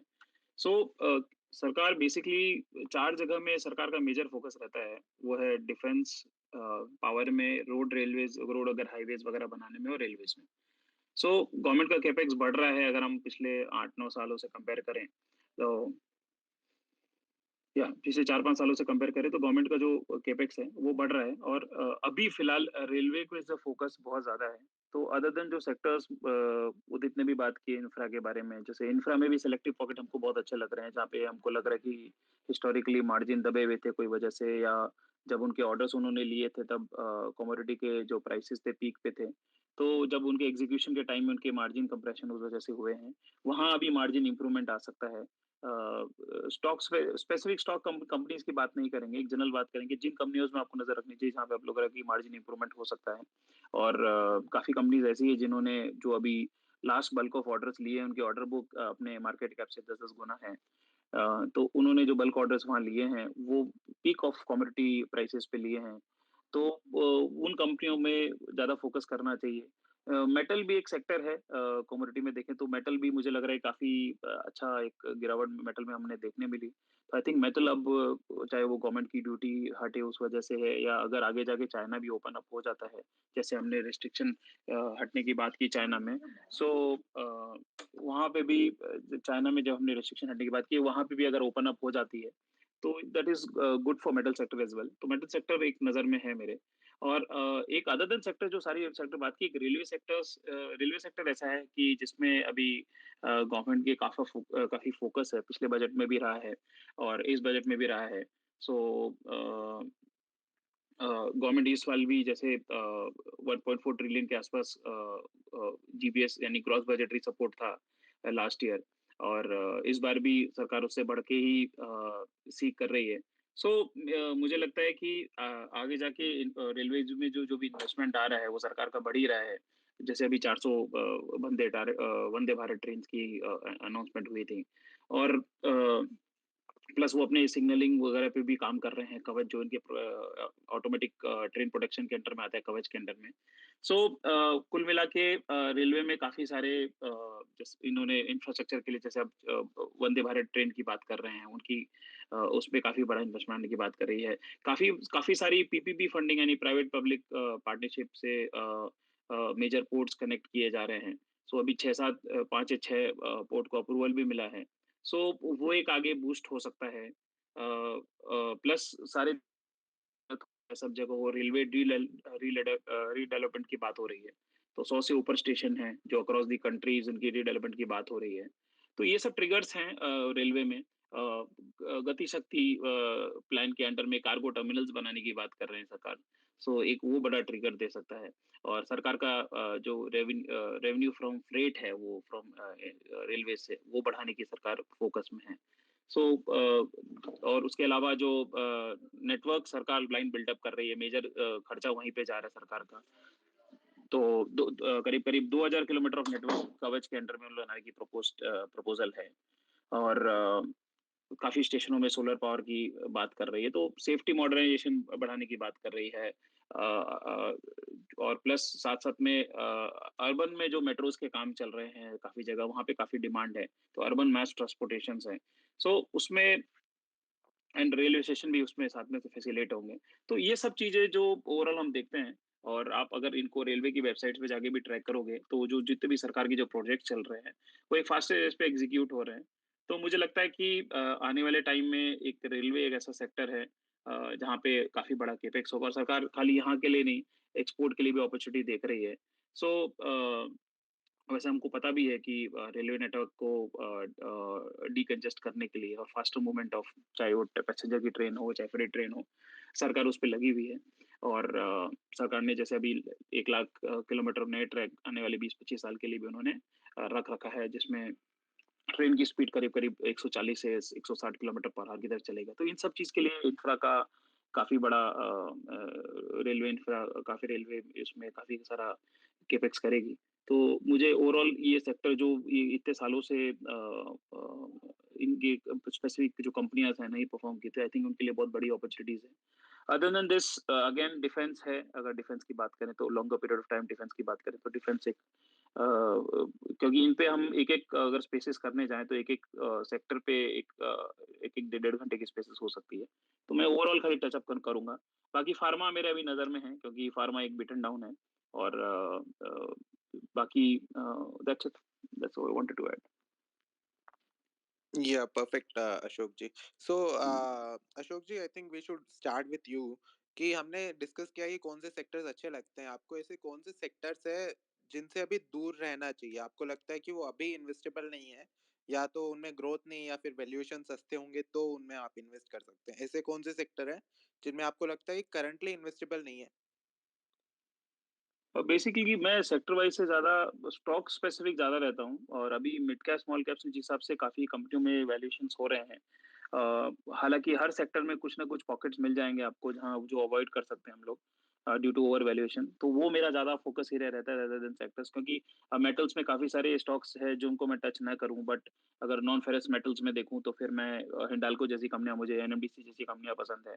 और स्पेसिफिकली जो अभी ड्यूटी घटी है उस हिसाब से जो आयरन ओर वाले लोग हैं वो ज़्यादा बेनिफिटेड होंगे, तो एनएमडीसी और बाकी नॉन फेरस में अगर देखें तो हिंडाल्को जैसी कंपनियां हैं। सो कहने का मतलब है कि हर सेक्टर में कुछ मिसेज है, कुछ अवॉइड्स हैं और कुछ सेलेक्टिव डी पॉकेट जहाँ पे हम लोग को लगता है कि आगे जाके ये हमारे लिए अच्छे हमारे पोर्टफोलियो के लिए अच्छे हो सकते हैं। सो सेलेक्टिव है, जैसे शुगर में अगेन वापस से हमको रैली देखने को मिली और इथेनॉल का वापस से सरकार का जो अनाउंसमेंट आया है उस हिसाब से। और तो कहने का मतलब है कि वापस से उनमें जान आ सकती है, पेपर अभी भी स्ट्रांग है। सो अभी मुझे लग रहा है कि इंस्टेड ऑफ सेलेक्टिंग, आईटी में मैं अभी इन्वेस्टेड नहीं हूँ। आईटी में मेरा अभी फोकस एरिया नहीं है और बाकी सब चीज़ों में सेलेक्टिव जगह अपॉर्चुनिटीज मुझे दिख रही हैं। सो जहाँ जहाँ दिख रही है सेलेक्टिव, वहाँ वहाँ हम लोग उसको शॉर्ट स्टडी कर रहे हैं। बिल्कुल Ashok ji. So Udit, if you can share your views, आप कौन से सेक्टर्स अभी अवॉइड कर रहे हैं? पहले तो मैं एक सेक्टर की बात करना चाहूंगा जिसको मैं टचअप करना भूल गया था, अशोक जी ने थोड़ा सा हाईलाइट किया है इसे, डिफेंस को। तो अभी क्या हो रहा है, अभी तक इंडिया में मेजरली डिफेंस सारा बाहर से आ रहा था, डिफेंस के जितने भी प्रोडक्ट्स थे। अभी बिकॉज कॉस्ट ऑफ मैन्युफैक्चरिंग पूरे यूरोप में बहुत हाई है, उसके कारण जो इंडिया की कंपनी है जिनके पास मैन्युफैक्चरिंग था पर वो कॉम्पिटिटिव नहीं थे, तो वो कॉम्पिटिटिव बन गए हैं। तो कोई कुछ कुछ प्रोडक्ट्स ऐसे हैं जो इंपोर्ट सब्स्टिट्यूट बन गए हैं, यहाँ पे इंडिया में ही वो मैन्युफैक्चर होने लग गए हैं। तो ऐसी कंपनी भी बिडिंग कर रही है डिफेंस में, छोटे छोटे प्रोडक्ट्स बना के जिनका total addressable market 200 crore, 300 crore, 400 crore का है, और वो अपना पेनिट्रेशन बढ़ा रहे हैं। तो ये सेक्टर भी अच्छा कर सकता है, बट इसमें वही अशोक जी वाला बात कि आपको बहुत सेलेक्टिव रहना पड़ेगा, आपको कंपनी का कैपेबिलिटी कैसा है वो देखना पड़ेगा। मोहित, अगर हम अवॉइड की बात करते हैं तो मैं कह रहा हूं कि जो आईसी इंजन में काम कर रहे हैं ऑटोमोटिव में, जो टाइम के साथ अपने आप को नहीं बदल रहे हैं, मैं कहूंगा वहां हमको थोड़ा अवॉइड रखना चाहिए। और जितने भी सनसेट सेक्टर्स हैं, जैसे कि अब मतलब मैं इन्वेस्ट नहीं करता, ऑयल एंड गैस है जैसे, तो ऑयल एंड गैस में जहां ऐसा दिख रहा है कि ईवी है या फिर न्यू टेक्नोलॉजीज है जो आने वाले 10 साल में पूरे मार्केट को पकड़ लेंगी, तो ये सेक्टर धीरे धीरे धीरे धीरे धीरे धीरे स्लो डाउन होते जाएंगे। इनका यूज बहुत जगह है, मैं ये बात मानता हूँ, बट स्टिल जो एक ग्रोथ वाली बात, स्टॉक जब चलता है या फिर सेक्टर जब परफॉर्म करता है, जब उसमें ग्रोथ आता है, तो अगर इन सेक्टर का ग्रोथ ही म्यूट हो जाएगा तो मुझे लगता है कि ये सेक्टर परफॉर्म नहीं करेंगे। तो इन सेक्टर को अवॉइड करना चाहिए, क्योंकि हमारे पास वैसे ही बहुत पॉकेट्स हैं पैसा डालने के लिए या स्टॉक सेलेक्ट करने के लिए। तो ऑयल एंड गैस को मैं बोलूंगा कि वहां बहुत सेलेक्टिव रहना चाहिए, उसको अवॉइड करना चाहिए। और जो ईवी में शिफ्ट नहीं हो रहे, जो ऑटोमोबाइल मैन्युफैक्चरर हैं ईवी में शिफ्ट नहीं हो रहे या ईवी में शिफ्ट होने की तरफ बहुत लेट है, तो वहां अपन अवॉइड कर सकते हैं, क्योंकि वहां बहुत बड़ा वैल्यू इरोजन हो सकता है आने वाले टाइम में। बिल्कुल उदित। इवन मैं भी आपकी बात से अग्री करता हूँ। जो ऑयल एंड गैस का सेक्टर है उस पे हमने अभी तक डिस्कशन किया नहीं, बट वो भी एक सेक्टर है जिसमें आपको ग्रोथ आता हुआ नहीं दिखेगा। जो ये एक ट्रांजिशन आ रहा है आईसी टू ईवी की तरफ। सो या ऋषि जी, आप अपना व्यू शेयर करें। आप कौन से सेक्टर है या फिर कौन से पॉकेट्स है जिनको अवॉइड करना चाहेंगे? बिल्कुल। फिर सो हम जैसे क्वेश्चन एंड आंसर की तरफ चलते हैं। बिल्कुल, बिल्कुल। जैसे कि मैं जनरली टेक्निकली ही देखता हूँ, तो बस मेरा यही मानना है कि जिस भी स्टॉक्स में monthly and weekly time frame पे वन वे रैली है, मतलब विदाउट एनी करेक्शन। अगर आप देखेंगे तो बस वो लंबी लंबी कैंडलें बना रहा है और कंटिन्यू अपवर्ड मूव में जा रहा है बिना किसी करेक्शन के, राइट। अगर आप देखेंगे तो वीकली में भी आपको एक एक या दो ही कैंडल रेड मिलेंगी, बाकी फिर से सारी की सारी अपने को अपवर्ड अपवर्ड कैंडल्स ही मिलेंगी। तो कहने का मतलब मेरा ये है कि जिसमें भी वन वे रैली है, जो पिछले 6 से 9 महीने मैक्सिमम 1 साल में वन वे मोमेंटम ऑलरेडी आ चुका है। जैसे कि एक एग्जांपल मैं आपको देना चाहूँगा, टाटा एलेक्सी। टाटा एलेक्सी में अगर आप देखेंगे तो लास्ट 3-4 महीने से एक करेक्शन आ रहा है 10,000 के लेवल से, अभी आई थिंक 6,000 या 7,000 के आसपास चल रहा है। तो उसमें अगर आप देखेंगे तो वन वे मूव था, पुरानी अगर मैं बात करूँ 2018-19 में, तो एचईजी ग्रेफाइट में भी सेम चीज़ हुआ था। काफ़ी सारे मेटल स्टॉक्स में भी सेम चीज़ हुआ था, जैसे संदूमा में भी वही सेम चीज़ हुआ था, संदूर मैग्नीज में वन वे मोमेंटम था, उसके बाद वो अपने हाई से 50% के आसपास करेक्ट हो चुका है। सो जिसमें भी करंट मार्केट में वन वे रैली है, राइट, उसको अभी करंटली अपने को अवॉइड करना चाहिए, क्योंकि इन लेवल्स पे अगर मैं बात करूँ तो आरआर बिल्कुल भी फेवरेबल नहीं मिलेंगे इन लेवल्स पे। तो टेक्निकली अगर मैं बात करूँ तो वो स्टॉक्स या वो सेक्टर बिल्कुल अवॉइड करना चाहिए जो वन वे मोमेंटम आया है, राइट। उनको अभी के लिए एटलीस्ट अगले 2 से 3 महीने के लिए तो बिल्कुल ही अवॉइड करना चाहिए। हाँ, और उनमें अगर कोई बड़ा मेजर करेक्शन आता है, तो अपने को ज़रूर ध्यान देना चाहिए। जैसे कि अगर मैं बात करूँ पीएसयू में, तो पीएसयू बैंक्स में काफ़ी अच्छा खासा मोमेंटम आया है, बहुत सारे स्टॉक्स 2 टाइम 3 टाइम्स पिछले 2-3 महीने में हो गए। तो इन लेवल्स पे अगर आप उन्हें टच करेंगे तो रिस्क बहुत ज़्यादा बन जाता है उसके अंदर। तो बेटर ये है कि उनके अंदर एक मेजर करेक्शन आए, उसके बाद आप उस पे फ़ोकस करें। एक चीज़ मैं और बताना चाहूँगा, मैं अपना एक व्यू शेयर करना चाहूँगा आप लोगों से। पीएसयू बैंक्स में आफ्टर 1 डिकेड, राइट, मैं स्मॉल पीएसयू बैंक्स की बात कर रहा हूँ, नॉट बड़े पीएसयू की बात नहीं कर रहा हूँ। उसमें आफ्टर मतलब 10 साल के बाद एक स्ट्रक्चर चेंज आ रहा है मंथली टाइम फ्रेम्स पे। तो उस पे भी एक फोकस अपने को करना चाहिए। अगर उनमें इस मंथ में हाईएस्ट क्लोजिंग हो जाए, उसके बाद कोई मेजर करेक्शन आए अगले 2-3 महीने में, तो उन पे अपन फोकस कर सकते हैं। एंड अवॉइड करने के लिए जैसे मैंने बोला कि one way rally without any correction, अगर कोई स्टॉक्स 2 टू 5 टाइम्स हो चुका है ऑलरेडी, तो उसको एट दिस पॉइंट अवॉइड करना चाहिए। बेटर ये है कि उसमें कोई मेजर करेक्शन आए तो ही देखना चाहिए। ये मैं टेक्निकली भी बता रहा हूँ, क्योंकि सेक्टर जो आप लोग आप हैं, मोहित जी हैं, अशोक जी हैं, तो आप लोग जितना अच्छे से बता सकते हो फंडामेंटली, तो वो मैं उतना अच्छे से नहीं बता सकता फंडामेंटली। बस यस, टेक्निकली जो मैं देखता हूँ वो मैंने आप लोगों से शेयर किया। बिल्कुल बिल्कुल Rishi ji. So I think sectors to avoid में अगर मैं देखता हूँ शॉर्ट टर्म के लिए, तो पीएसयू बैंक्स में काफी अच्छा मोमेंटम आया है अभी। बट अगर आप वैल्यूएशन वाइज देखते हैं तो SBI I think around 2 time book पे ट्रेड करता है, और अभी आप काफी एक ऐसे पीएसयू बैंक्स देखेंगे जो अपने बुक वैल्यू से 2 गुना पे ट्रेड करने लग गए। मतलब एसबीआई को जितना वैल्यूएशन मिलता है उनको उसके करीब मिलने लग गया। तो एक तो उन बैंक्स को आप थोड़ा अवॉइड कीजिए जिनका जो प्राइस टू बुक है, जो एक इंडिकेटर होता है कोई भी आप फाइनेंस का कंपनी को जज करने के लिए, तो जिनमें भी आपको वैल्यूएशन वाइज पीएसयू बैंक्स में एक्सपेंसिव लगता है, उनको आप थोड़ा सा अवॉइड कीजिए। बाकी जो भी न्यू एज कंपनीज है, जो भी स्टार्टअप्स जैसे कैश बर्न कर रहे थे अब तक, जो कंपनीज अभी लिस्ट भी हुई है, तो अभी क्योंकि इंटरेस्ट रेट्स का भी आप साइकिल देखते हैं अपवर्ड है, तो उनको भी जो आप कॉस्ट ऑफ फंडिंग देखते हैं वो उनके लिए काफी इंक्रीज हो चुका है। इवन आप अगर स्टार्टअप्स का अगर मैं आपके साथ एक डेटा शेयर करूं, तो जो हाईएस्ट जो फंडिंग गया था स्टार्टअप मार्केट में, वो था इन Q3 ऑफ 2021। मतलब Q3 ऑफ कैलेंडर ईयर 2021, जिसमें फंडिंग अमाउंट वो 17.1 बिलियन। तो जो एक महीने में 17 बिलियन रेज किए थे सारे स्टार्टअप्स ने, वो धीरे धीरे नीचे आता आता Q4 में 14.5, देन Q1 ऑफ 2022 में 11.8, और जो Q3 ऑफ 2022 गया, जो कि आपका सितंबर क्वार्टर हो गया, उसमें सिर्फ $3 बिलियन का टोटल फंडिंग अमाउंट रेज किया स्टार्टअप्स ने।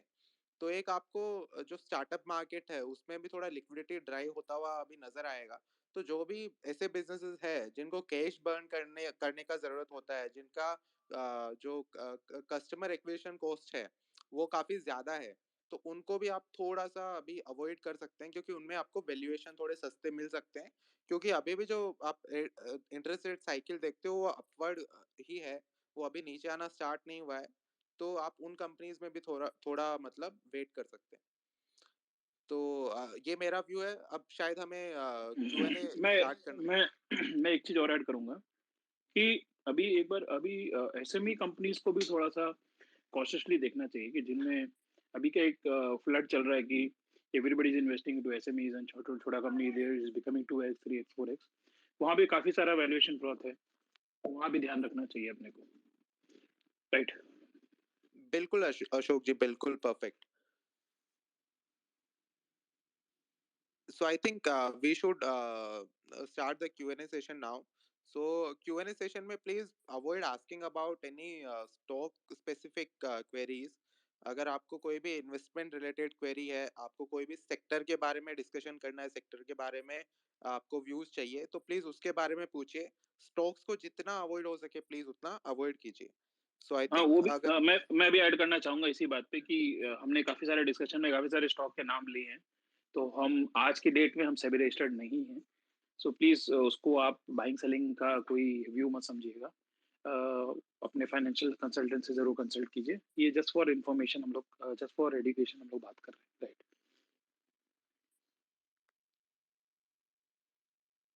राइट? राइट। सो अगर आपको कोई भी क्वेश्चन है, आप रिक्वेस्ट कर सकते हैं, हम वन बाय वन सबके क्वेश्चंस लेने का कोशिश करेंगे। सौरभ जी को मैंने अभी अलाउ किया है, सौरभ गुप्ता जी। सौरभ जी, आपको अपनी साइड से अनम्यूट करना होगा, क्योंकि मैंने आपको ऑलरेडी स्पीकर बना दिया है।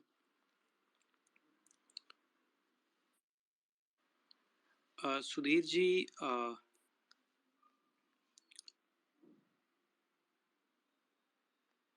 सुधीर जी, आपको आवाज आ रही है? I think some issue. Hello Sudhir ji. मैंने बस अपना क्वेश्चन पूछ के है ना, सुन लिया मैंने। अब क्वेश्चन पूछ। Okay okay okay. And Saurabh ji, I think आपकी आवाज़ हमें नहीं आ रही है। आपको अपने साइड से अगर आप अनम्यूट कर सकें, क्योंकि हमारे साइड से ऑलरेडी हमने आपको अलाउ कर दिया है।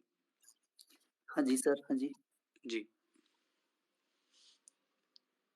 जी, आपने हैंड रेज किया था, सो दैट्स वाई हमने आपको अलाउ किया है। आपका कोई क्वेरी है?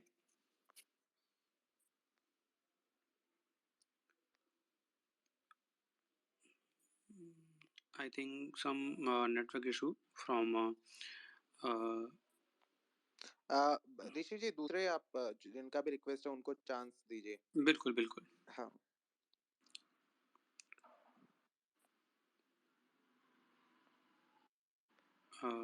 अभिषेक जी।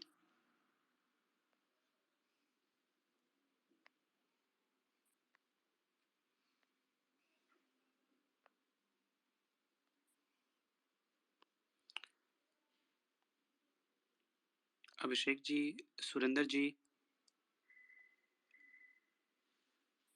ऐसा तो नहीं है ना आप लोगों की तरफ से कुछ इशू आ रहा है? क्योंकि ऑलरेडी मैंने काफ़ी लोगों को अलाउ किया हुआ है। सुरेंद्र जी, इशू तो नहीं आना चाहिए, क्योंकि ऑलरेडी 2 लोगों से ऑलरेडी बात हुई है हमारी। आनंद जी, गुड इवनिंग अभिषेक सभी जी। स्पीकर्स को। आज गुड का इवनिंग। सेशन वैल्यूएबल सेशन रहा है, और मैं थोड़ा जानना चाह रहा हूँ आईपीओज के बारे में। जैसे अभी एसएमई के बारे में अभी बात किया अशोक जी ने और आप लोग सभी लोगों ने, तो इसमें अलॉटमेंट का इंक्रीमेंट चांस बढ़ाने के लिए क्या करना चाहिए सर? जैसे हम एक तो अपर लेवल पे उस पे लगाते हैं, और साथ में एसएमई में बहुत ज़्यादा लॉट बड़ा साइज होता है, तो उसको नॉर्मल उसमें आने में कितना टाइम लगता है? इसका आंसर मोहित जी एंड अशोक जी दें तो ज़्यादा बेटर है, because of very less idea about it मुझे। Mohit ji and Ashok ji. So I think IPOs में मतलब आपको आपका एप्लीकेशन लगना, आपको अलॉटमेंट मिलना, वो सारा एक प्रोबेबिलिटी का गेम है। वो जितना आपका ज़्यादा सब्सक्राइब होता है उतना ही आपके चांसेस कम होते जाते हैं। तो इसका आई डोंट थिंक, मुझे पर्सनली नहीं पता है कि इसका क्या रॉकेट साइंस आपको कैसे मिल सकता है। तो आई थिंक अशोक जी को अगर आइडिया हो, क्योंकि आईपीओ में टोटली लक का गेम है। आपको अगर सब्सक्राइब बहुत ज़्यादा होता है कोई भी आईपीओ, तो आपको उसमें नहीं मिलता है जनरली। अगर आपका जो एप्लीकेशन है वही 1 लोड का 2 लोड का हो, उस केस में अगर आईपीओ 100 टाइम सब्सक्राइब होता है तो आपको मिलने का प्रोबेबिलिटी बहुत कम हो जाता है। मैं अग्री करूंगा मुझ की बात से। इसमें कोई रॉकेट साइंस नहीं है कि एक पर्टिकुलर कोई होली ग्रेल नहीं है कि भी इस तरह से अपने को खैर हायर साइड बिट तो लगाते ही हैं लोग, लेकिन हाँ ये कोई प्रोबेबिलिटी नहीं है। सो बेटर है, मैं हमेशा यही करता हूँ कि मुझे अगर कंपनी, क्योंकि जनरली सारे आईपीओ वैल्यू वैल्यू पूरा प्राइस्ड इन होता है मोस्ट ऑफ द टाइम, तो उनमें अवॉइड करता हूँ, और जहाँ लगता है कि लॉन्ग रन में अच्छा लग रहा है वहाँ फिर लिस्ट होने के बाद ही अपनी डिजायर्ड क्वांटिटी ले सकता हूँ। सो मेरे लिए तो वही काम करता है। Okay, great. So Anand ji, Anand Jain ji. या Good evening, everyone. Lovely session. Hello, can you hear me? Yes Anand ji. Sir, जैसे PSU बैंक्स में रैली हुई थी, what's your view on PSC sector? Like stocks like NTPC, Power Grid, they are also doing very well, and the sector is on verge of breakout. I think Ashok ji ने already इन सारे stocks के आसपास मतलब इस sector की I think already बात की थी अशोक जी ने। Ashok ji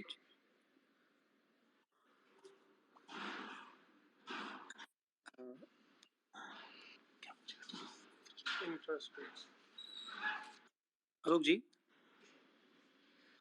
I think some network issue from Ashok ji side. Okay, so देखिए जैसे अगर मैं टेक्निकली बात करूं तो ऑलरेडी इनका ट्रेंड बुलिश है।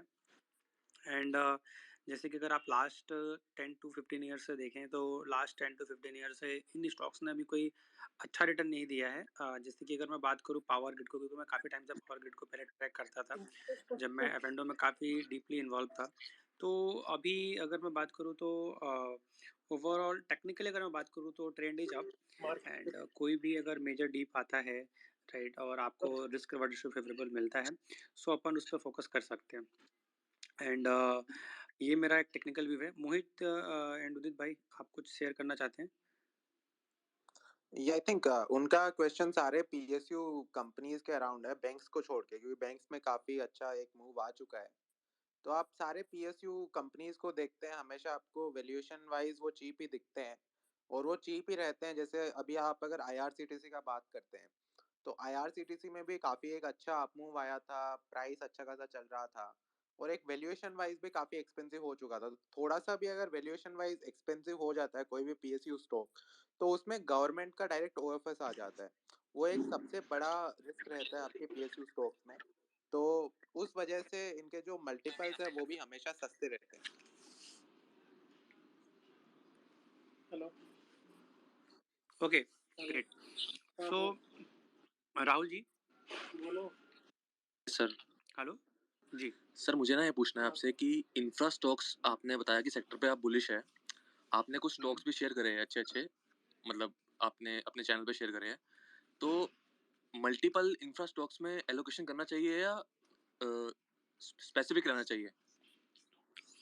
सर देखिए डिपेंड करता है, जैसे कि मैंने आपको ईटीएफ के लिए भी बताया। हाँ जी। राइट, जैसे कि मेरे काफ़ी फ्रेंड्स हैं एंड फैमिली कजन्स वगैरह हैं। तो जैसे जब भी वो लोग मेरे से कोई चीज़ सलाह मांगते हैं तो मैं उनको ईटीएफ ही सजेस्ट करता हूँ, क्योंकि उनका रिस्क प्रोफाइल उस तरीके का नहीं है। राइट, मैं फुल टाइम स्टॉक मार्केट में हूँ पिछले 15 सालों से। एंड वो लोग मेरे को देख के चाहते हैं कि इन्वेस्ट करना। राइट, तो मैं उनको यही बोलता हूँ कि आप डायरेक्ट मार्केट में मत आइए, आप ईटीएफ में पैसा डालिए। राइट, मार्केट में भी करना है तो आप ईटीएफ में कीजिए और व्यू आप रखिए 10 से 15 एंड 20 सालों का।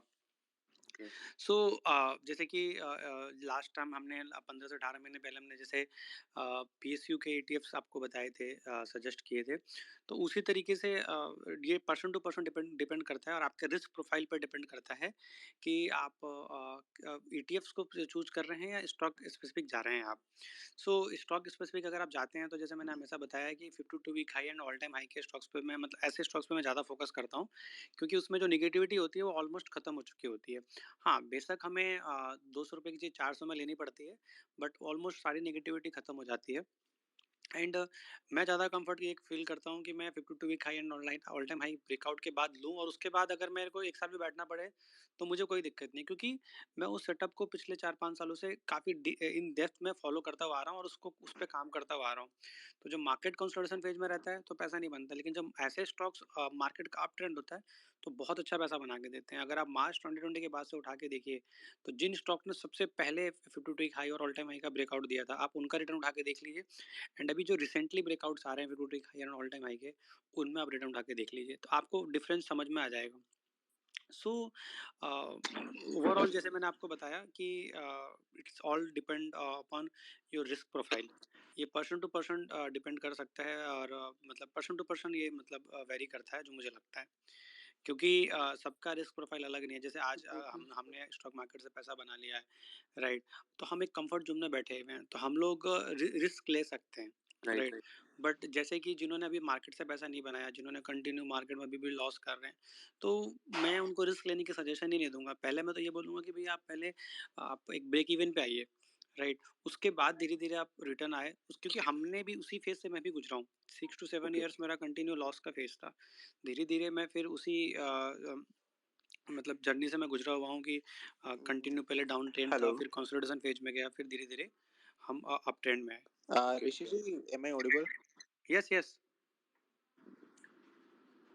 हेलो। हाँ Mohit ji, yes yes Mohit, you are audible. Audible. Okay, I think Rahul Rahul ji ji, मैं आपका आपका क्वेश्चन। इंफ्रास्टॉक्स के बारे में, इंफ्रास्ट्रक्चर के बारे हाँ में राहुल जी, क्वेश्चन मैं है। एक पॉइंट मैं ऐड करना चाहूंगा। जो ऋषि भाई ने कही है वो एकदम सेफ चीज है। वो इट्स इट्स वेरी गुड कि आप वो करें। तो अगर आपका सेक्टर परफॉर्म करता है तो आपके रिटर्न तो श्योर शॉट बनेंगे, अगर आप किसी भी सेक्टर के बीच में जाते हैं या अ, आप इस तरह से इन्वेस्ट करते हैं। But right. अगर आपको लगता है कि आपको एक स्टॉक में अपना पूरा बैट नहीं लेना है, तो वहां आप एक अपना छोटा सा पूल ऑफ बकेट बना लीजिए 2-3 स्टॉक का। जैसे suppose if you have decided कि आपको 10% इन्वेस्टमेंट करना है अपने पोर्टफोलियो का इंफ्रा में, तो वहां आप 2-3 स्टॉक का एक पूल बना लीजिए, जिससे कि आपका क्या होगा, रिस्क डिवाइड हो जाएगा। बहुत बार ऐसा होता है कि हम अगर एक स्टॉक पे पूरा बैट ले लेते हैं और वो स्टॉक अगर अंडर परफॉर्म करता है या परफॉर्म नहीं करता, तो हम अपना पेशेंस लूज कर देते हैं। But right. अगर आप कभी भी एक बकेट बना के इन्वेस्ट करोगे, तो वहां प्रोबेबिलिटी, ऐसा नहीं हो सकता कि आप 4 स्टॉक पूरा स्टडी करके ले रहे हो और आपके चारों गलत हो जाएं। ऐसा हो सकता है कि आपका एक स्टॉक गलत हो जाए। तो वहां या तो आप जो ऋषि भाई कह रहे हैं उस वे में इन्वेस्ट कीजिए कि आप 20 ले लीजिए उसके, और या फिर आप एक पूल ऑफ स्टॉक बनाइए, एक बकेट बनाइए, और फिर उस बकेट में अपना डिवाइडेशन कीजिए कि आपको किस स्टॉक में कितना परसेंट एलोकेशन करना है। उससे आपका रिस्क मिटिगेट हो जाएगा और आपके सक्सेस के चांसेस ज्यादा बढ़ जाते हैं। मोहित भाई, आप कुछ ऐड करना चाह रहे थे? नहीं, मैं बस यही बोल रहा था कि राहुल जी, आई होप आपका क्वेश्चन आंसर हो गया है अभी। तो आई राइट। थिंक हमें राइट। नेक्स्ट नेक्स्ट स्पीकर की तरफ चलना चाहिए। स्टॉक स्पेसिफिक नहीं है, बट आपने सेक्टर वाइज बता दिया। ओके। बिल्कुल। हेलो। राहुल जी, ओके। योगी जी, आई क्या थिंक आपकी मैं कोई या क्या केमिकल योग सेक्टर के बारे में आपके व्यूज जान सकता हूँ, मतलब जो एक्सपर्ट है पैनल। देखिए, केमिकल में अगर मैं आपको बताऊं तो ऑलरेडी एक time correction and price chemical. पर। हेलो। हाँ मोहित भाई, continue, sorry. Hello, I hope I am Audible.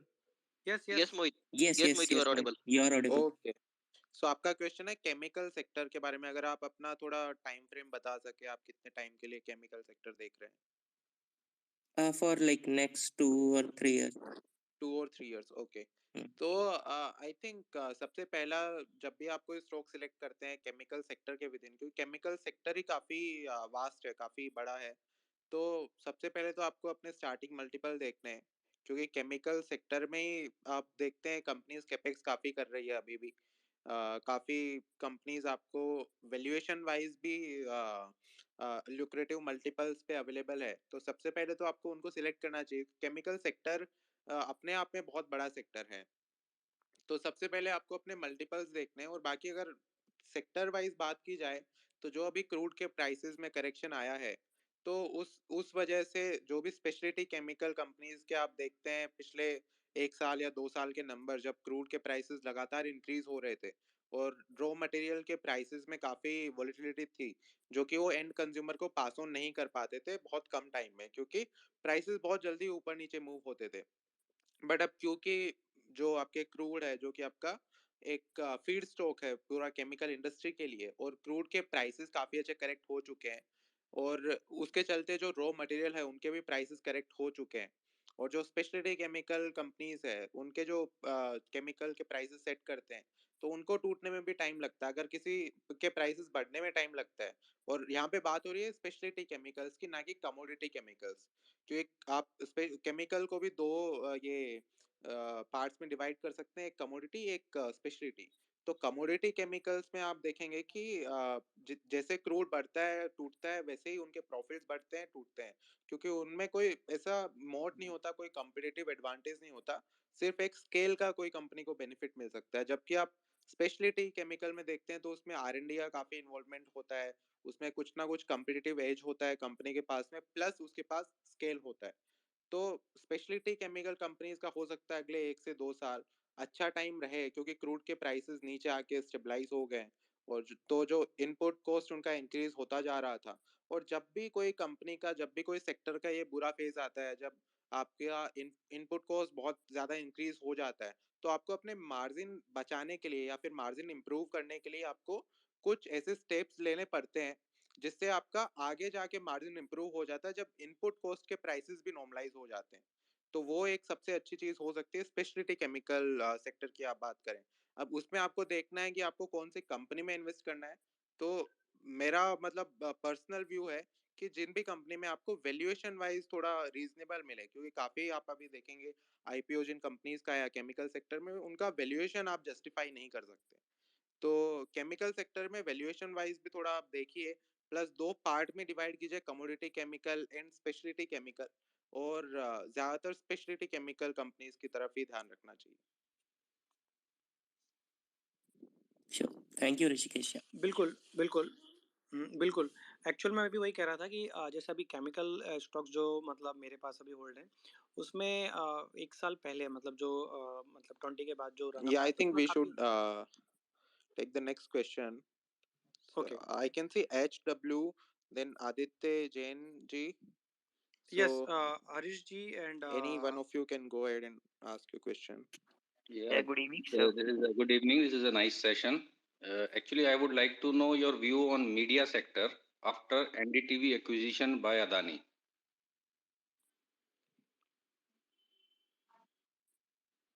So I'm not tracking this sector very closely. So I if think हम लोग में से कोई भी ये सेक्टर क्लोजली ट्रैक नहीं कर रहा है। Okay. यस, हम लोगों में से कोई नहीं कर रहा अभी। Okay. It's okay. Okay, good evening, sir. Good I yeah, evening. have a Aditya ji, yeah, please go. I have a question for Rishikesh, sir. Sir, what's your view on textile garment sector and particularly about Kitex garments? Sir, अगर आप technically पूछ रहे हैं तो and तो मैं आपको बताऊं कि टेक्निकली मेरे को अभी अच्छा लगता है अगर व्यू आपका 3 से 5 साल का है। एंड पर्सनली मैं काइटेक्स को लोअर लेवल से होल्ड Rishi कर रहा हूँ। ji, जी। hello. हेलो। Hello. हाँ, मेरी आवाज़ आ रही है? Yes, I can hear for Rishikesh voice, but ऋषि भाई गो ऑन, आ रही है आपके पास? आवाज़ आ रही है ना? ठीक है। सो जैसे कि मैंने बोला कि कार्टेक्स गारमेंट्स मैंने ऑलरेडी लोअर लेवल्स पे ले रखा है। एंड करंटली मैं वेट कर रहा हूँ कि क्योंकि डेली टाइम फ्रेम में इसका स्ट्रक्चर वीक है एंड वीकली में साइडवेज है एंड मंथली में अभी भी अप है, राइट। सो मैं वेट कर रहा हूँ कि डेली टाइम फ्रेम में जैसे स्ट्रक्चर चेंज होगा तो मैं पिरामिडिंग करूँगा इसके अंदर। सो ये जो मेरा व्यू है टेक्निकल है, जैसे मैंने आपको पहले बताया कि डिस्क्लोजर मैं आपको पहले दे चुका हूँ कि मेरे पास लोअर लेवल से होल्ड है। सो ये मेरा व्यू टेक्निकल है। बाकी अगर मैं टेक्सटाइल की बात करूँ तो फंडामेंटली मोहित भाई या उदित भाई बता सकते हैं आपको अच्छे से, अगर वो लोग ट्रैक करते हैं तो। मोहित भाई, उदित भाई।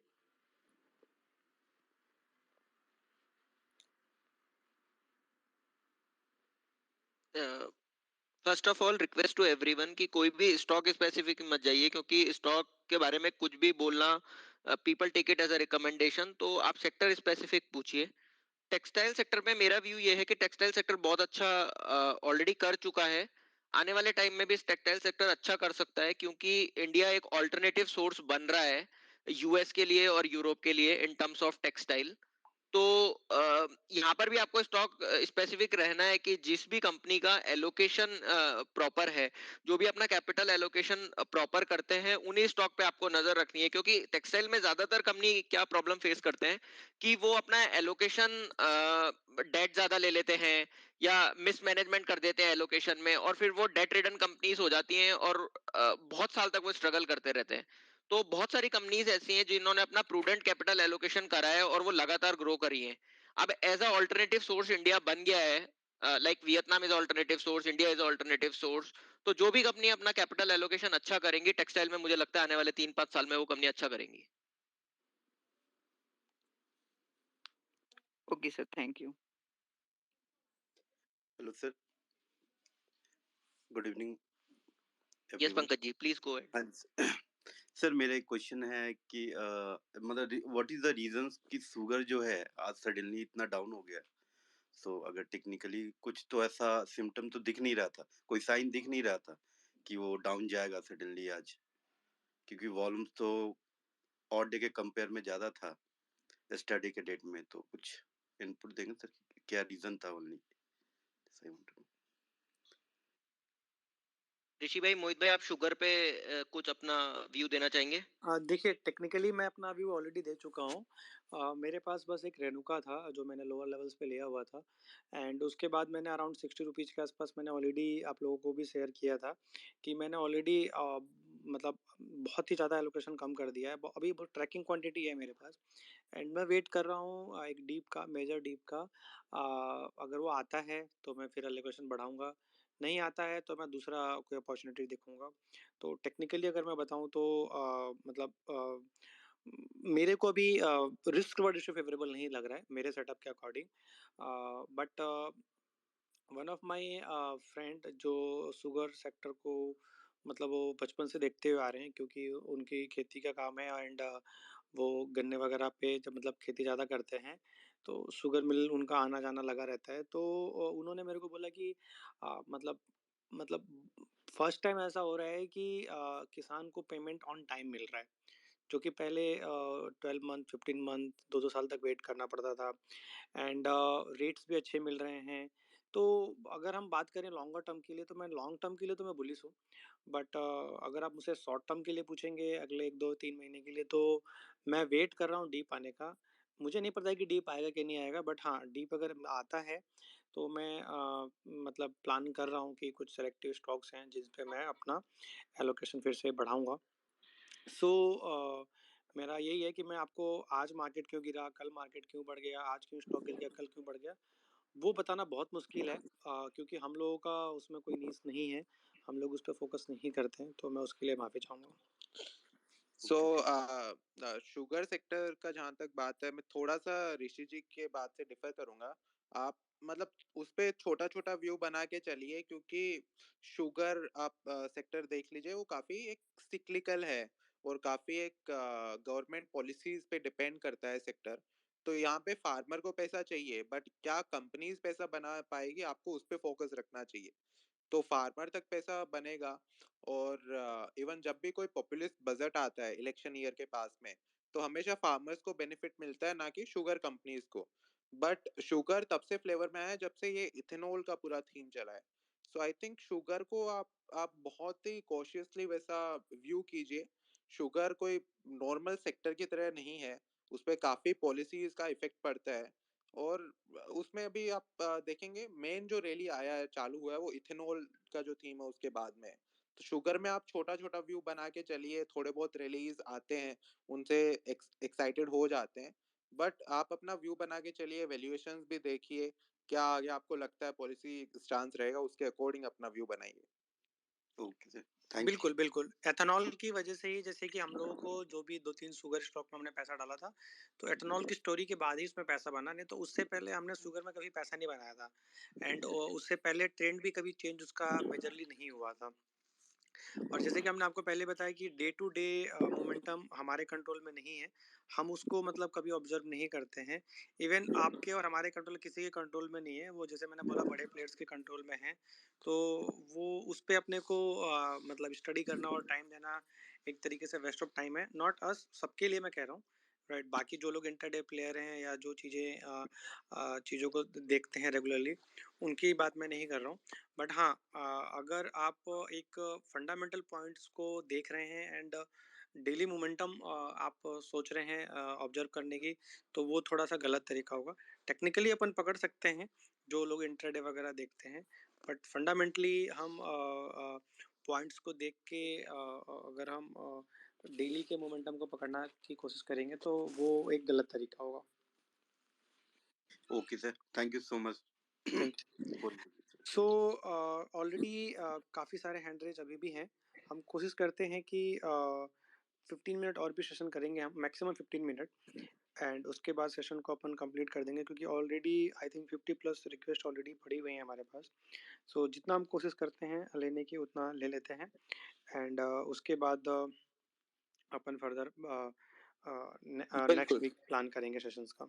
बिल्कुल। विनायक जी,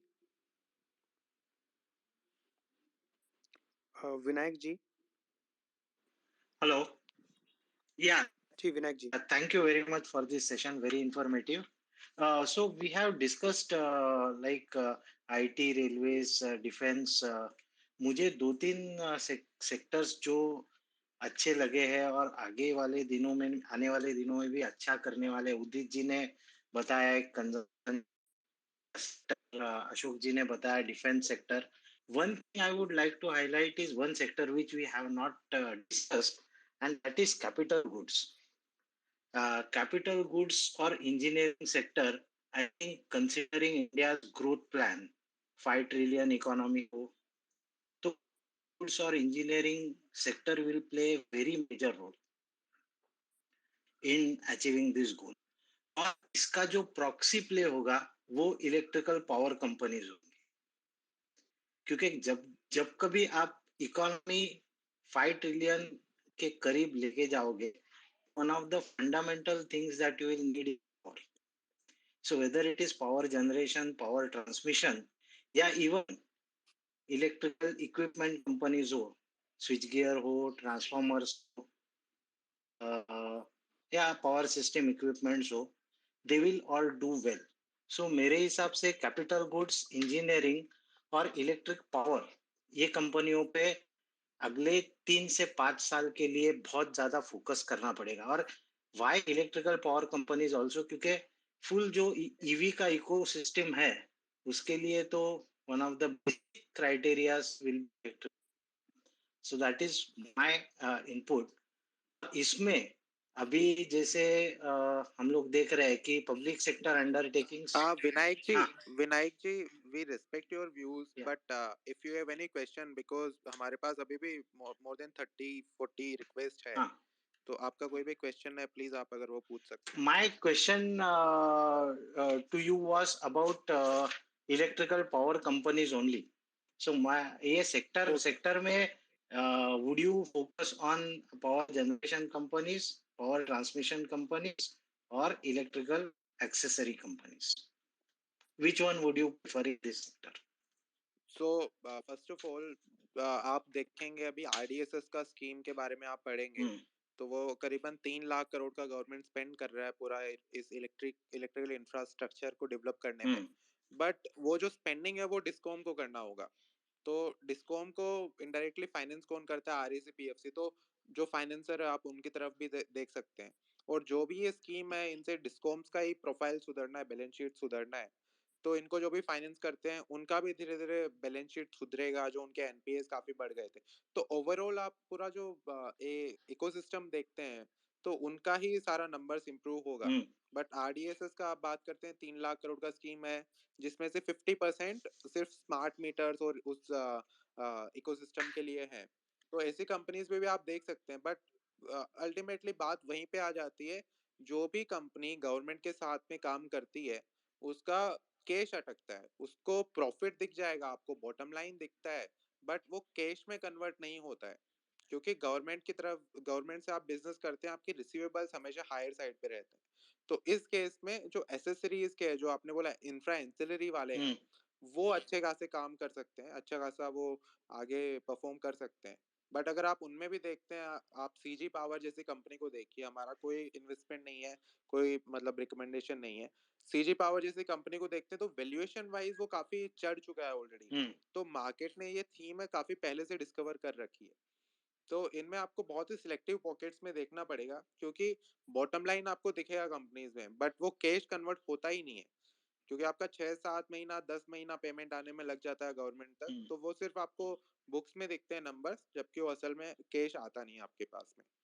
तो बिल्कुल इंफ्रा एंसिलरी पे फोकस कीजिए और काफी सिलेक्टिव रहिए. Okay, and if you don't mind, I'll just put up one request for everyone कि अगर आप ये सभी सेक्टर्स को मिलकर अगर किसी एक कंपनी को आप ढूंढ सकते हो तो वो ढूंढ लीजिए. वेदर इट इज डिफेंस में है, पीएसयू में है, whether it is electrical power, mobility, सब में लेकर अगर एक कंपनी आपको दिखाई दे तो वो आप ढूंढ लो और उसको स्टडी करो. That will be a great return giving company. Thank you. Great. बिल्कुल. Thank you Vinayak ji for your ideas and suggestions, and will definitely हम लोग सर इस पे ज़रूर फोकस करेंगे। Okay, thank so you. Rajdeep ji, good evening sir. Good evening sir I will keep my question very short. मुझे okay. पता नहीं पहले पूछा गया है या नहीं, मैं लेट ज्वाइन हुआ था। मेरा स्मॉल कैप और मिड कैप सीमेंट कंपनीज के बारे में क्वेश्चन है कि इनके बारे में आपके क्या व्यूज़ हैं, और मैं एज अ रिकमेंडेशन नहीं लूँगा, बट 3 कंपनियां हैं, अगर आप परमिशन दे कि मैं पूछ लूँ। नहीं सर, देखो स्टॉक स्पेसिफिक तो हम नहीं बता जी सकते, क्योंकि आपको हम परमिशन देंगे तो भी हम गलत हैं, और नहीं भी देंगे तो भी गलत जी। हैं। तो बेटर ये है कि हम सेक्टर पे बात कर रहे हैं तो उस पे ही तो फोकस करें। स्मॉल कैप और और जैसे मिड विनायक जी कैप ने भी कहा जी। कि आपको ही वो ढूंढना पड़ेगा, मेहनत खुद ही करनी मैं पड़ेगी। Actually sir, I am right. Sorry to interrupt, मैं एक्चुअली इन्वेस्टेड हूँ, और मुझे सिर्फ स्मॉल कैप और मिड कैप सीमेंट सेक्टर का व्यू जानना था जी। मोहित भाई, उदित भाई, प्लीज आप लोग, क्योंकि आप लोग ही ज्यादा अच्छे से बता सकते हैं, बाकी तो मेरा व्यू टेक्निकली रहेगा। बिल्कुल। तो सीमेंट में आप देखते हैं सबका व्यू इंफ्रा और रियल्टी पे पॉजिटिव है, और जो अभी मॉनसून सीजन जाता है उसके बाद में सीमेंट का जो डिमांड है वो भी धीरे धीरे पिकअप होना स्टार्ट होता है। तो I think short to medium term में, क्योंकि कोल के प्राइसेस भी करेक्ट हो चुके हैं, तो जो एक इनपुट कॉस्ट इन्फ्लेशन था वो भी आपका नॉर्मलाइज हो रहा है। तो ओवरऑल सारे फैक्टर्स ही पॉजिटिव है।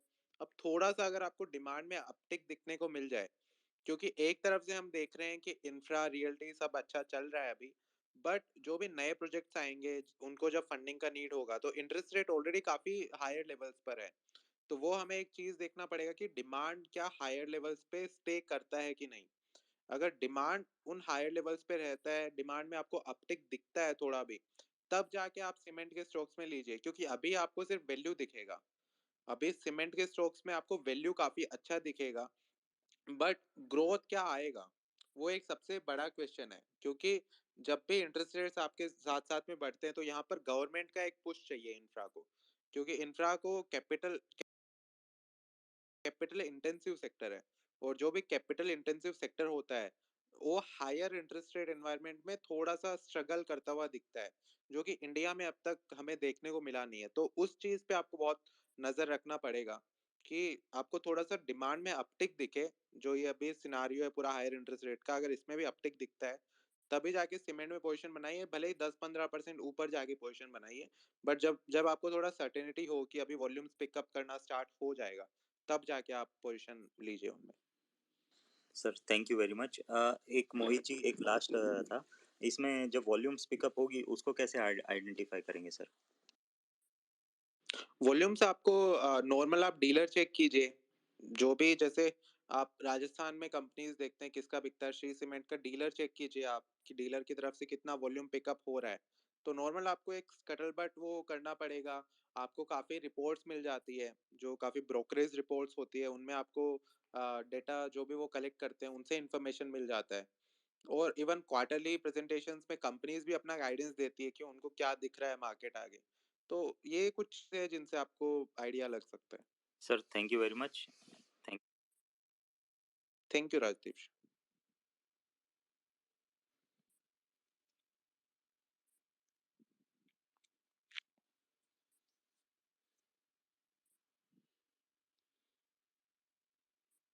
हाँ ऋषि जी, हेलो।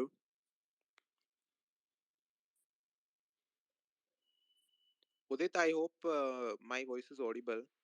हाँ मोहित, आप ऑडिबल हो। अपन नेक्स्ट क्वेश्चन ले सकते हैं अगर आप स्पीकर बना सकते हो तो।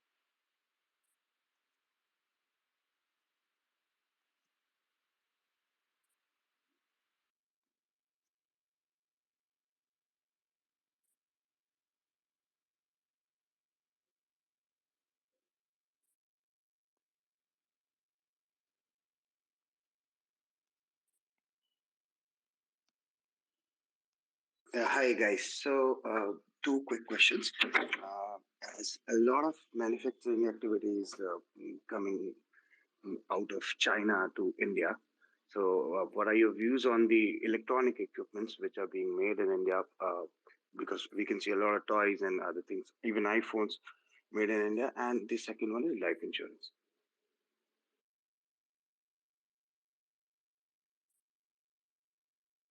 मोहित भाई, उदित भाई.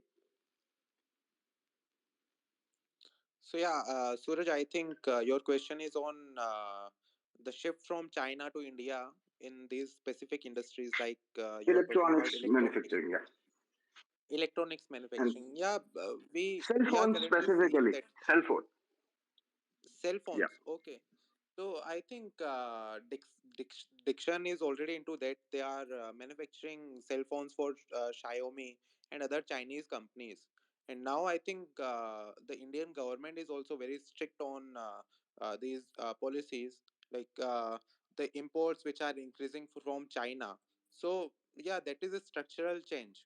And but there are many companies which are entering into contract manufacturing space now. Even in the case of Samsung, I think they have successfully set it up their biggest plant. I think largest plant in Noida last year. I think, and now iPhones are also being manufactured at India, and more than I think 50, 60, 70% of production of Xiaomi smartphones uh, are in India.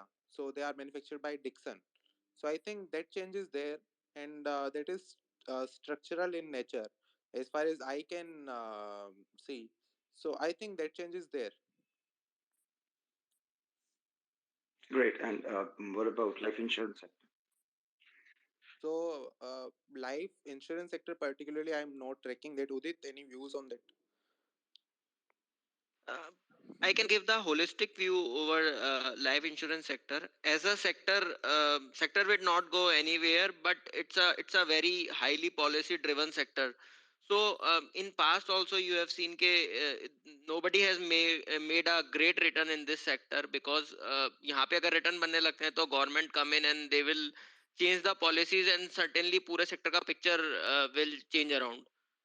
तो ये sector मतलब हम track नहीं करते हैं because of the returns, because of the government policies में जो changes होते हैं, तो इस कारण से हम ये सेक्टर अवॉइड करते हैं. आपके फर्स्ट क्वेश्चन पे मैं एक पॉइंट और ऐड करना चाहूंगा कि जो मोहित हैज ऑलरेडी स्पेसिफाइड कि जो एक स्ट्रक्चरल शिफ्ट हो रहा है उसके कारण not in the mobile space आप एसी मैन्युफैक्चरिंग वालों को देखोगे या आप एलईडी मैन्युफैक्चरिंग वालों को देखोगे, तो बहुत सारे छोटे छोटे कंपनीज अपने मैन्युफैक्चरिंग यूनिट डाल रहे हैं. ओईएम को वो सारा डिजाइन करके प्रोडक्ट सप्लाई कर रहे हैं, तो वो शिफ्ट हो रहा है but it will take time क्योंकि बेस इज वेरी ह्यूज. क्योंकि जितना भी हमारा अभी इंपोर्ट हो रहा है वो इंपोर्ट का साइज बहुत बड़ा है. एक दिन में we can not put all the capacity और सारा काम हम इंडिया में नहीं कर सकते. तो धीरे धीरे एक स्ट्रक्चरल शिफ्ट हो रहा है. टाइम के साथ हमारे इंडिया में कैपेसिटीज आएंगी और हमारी मैन्युफैक्चरिंग कॉम्पिटिटिव प्राइस जब आ जाएंगी तो मेरे को लगता है कि ये एक बहुत बड़ा शिफ्ट है जो हो रहा है. तो यहाँ पे So, नजर रखनी चाहिए. हाँ, So you'll surely get the uh, companies. so I would how like many years to do you think I would like to add it one will more turn around? point. The biggest hurdle to this structural shift is lack of manufacturing capacity in semiconductor space. So if you are Correct. talking about the cell phone industry or the electronics manufacturing, be it Android smartphone or any kind of smartphone, be it air conditioners, so they all require semiconductor chips, but currently there is no manufacturer of that in India. Now Vedanta is setting up that capacity. So localization of these critical materials will also, I think, help to pace up the structural shift which we are seeing. So the biggest hurdle is localization of these materials, these critical materials, which will happen in due course. Right. Correct. So, how many years do you think it can be like a sector if you like invested from this time for 1 or 2 years in SIPs, and then if you see like 6 7 years ago from here, mm, would that do something there?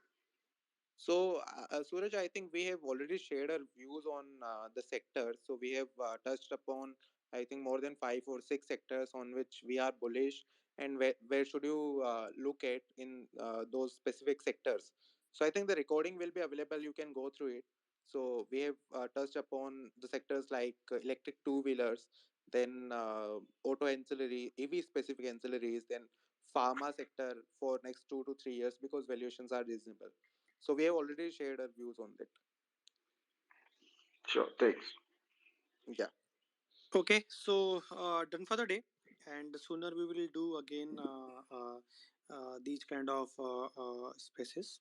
So thank you everyone patiently सुनने के लिए, and I again repeat, हम लोग जो हमने जो भी discussion किया, जो भी स्टॉक डिस्कशन किया या सेक्टर डिस्कशन किया, everything is for only for educational purpose. And इसमें जैसे मैंने आप लोगों को पहले बता दिया है कि ये किसी भी चीज़ को आपको रिकमेंडेशंस नहीं देना है। आप एक्चुअल में मतलब खुद आप अपना खुद भी स्टडी कीजिए उस पे, एंड जो भी आपके फाइनेंशियल प्लानर हो या जिससे भी आप लोग डिस्कशन करते हैं उनसे डिस्कशन करके ही आप डिसीजन लीजिए। So thank you everyone, done for the day. Yeah, thank you Mohit thank you, भाई। Rishi ji. हाँ, थैंक यू दित भाई। And I think we should do these sessions more often. Yes, next session में हम कोई एक, अगर जितने भी अभी हमें सुन रहे हैं, अगर आपका इंटरेस्ट है तो हम सेक्टर स्पेसिफिक सेशंस भी कर सकते हैं। जैसे हमने आज इलेक्ट्रिक व्हीकल के बारे में काफ़ी बोला, हमने काफ़ी स्टडी किया हुआ है, या फिर इंफ्रा सेक्टर है, उनमें क्या रिस्क दिखते हैं, क्या चैलेंजेस है, साथ में क्या अपने को आगे अच्छा दिख रहा है, तो वो सब भी हम एक सेक्टर स्पेसिफिक स्पेसिस रख के डिस्कस कर सकते हैं। तो वो बिल्कुल आपका व्यू बिल्कुल, वो मैटर ज़्यादा बेटर करेगा। रहेगा मोहित भाई। बिल्कुल स्टॉक बिल्कुल स्पेसिफिक अपन बोल भी नहीं सकते हैं।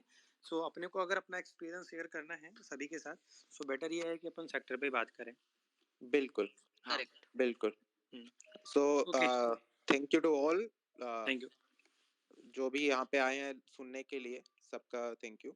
Thank you everyone. या Thank you, Rishi Thank ji. you. Thank you, Mohit bhai. Thank you everyone for patiently listening to us. Thank you. Yes, thank you, good night, thank you good night.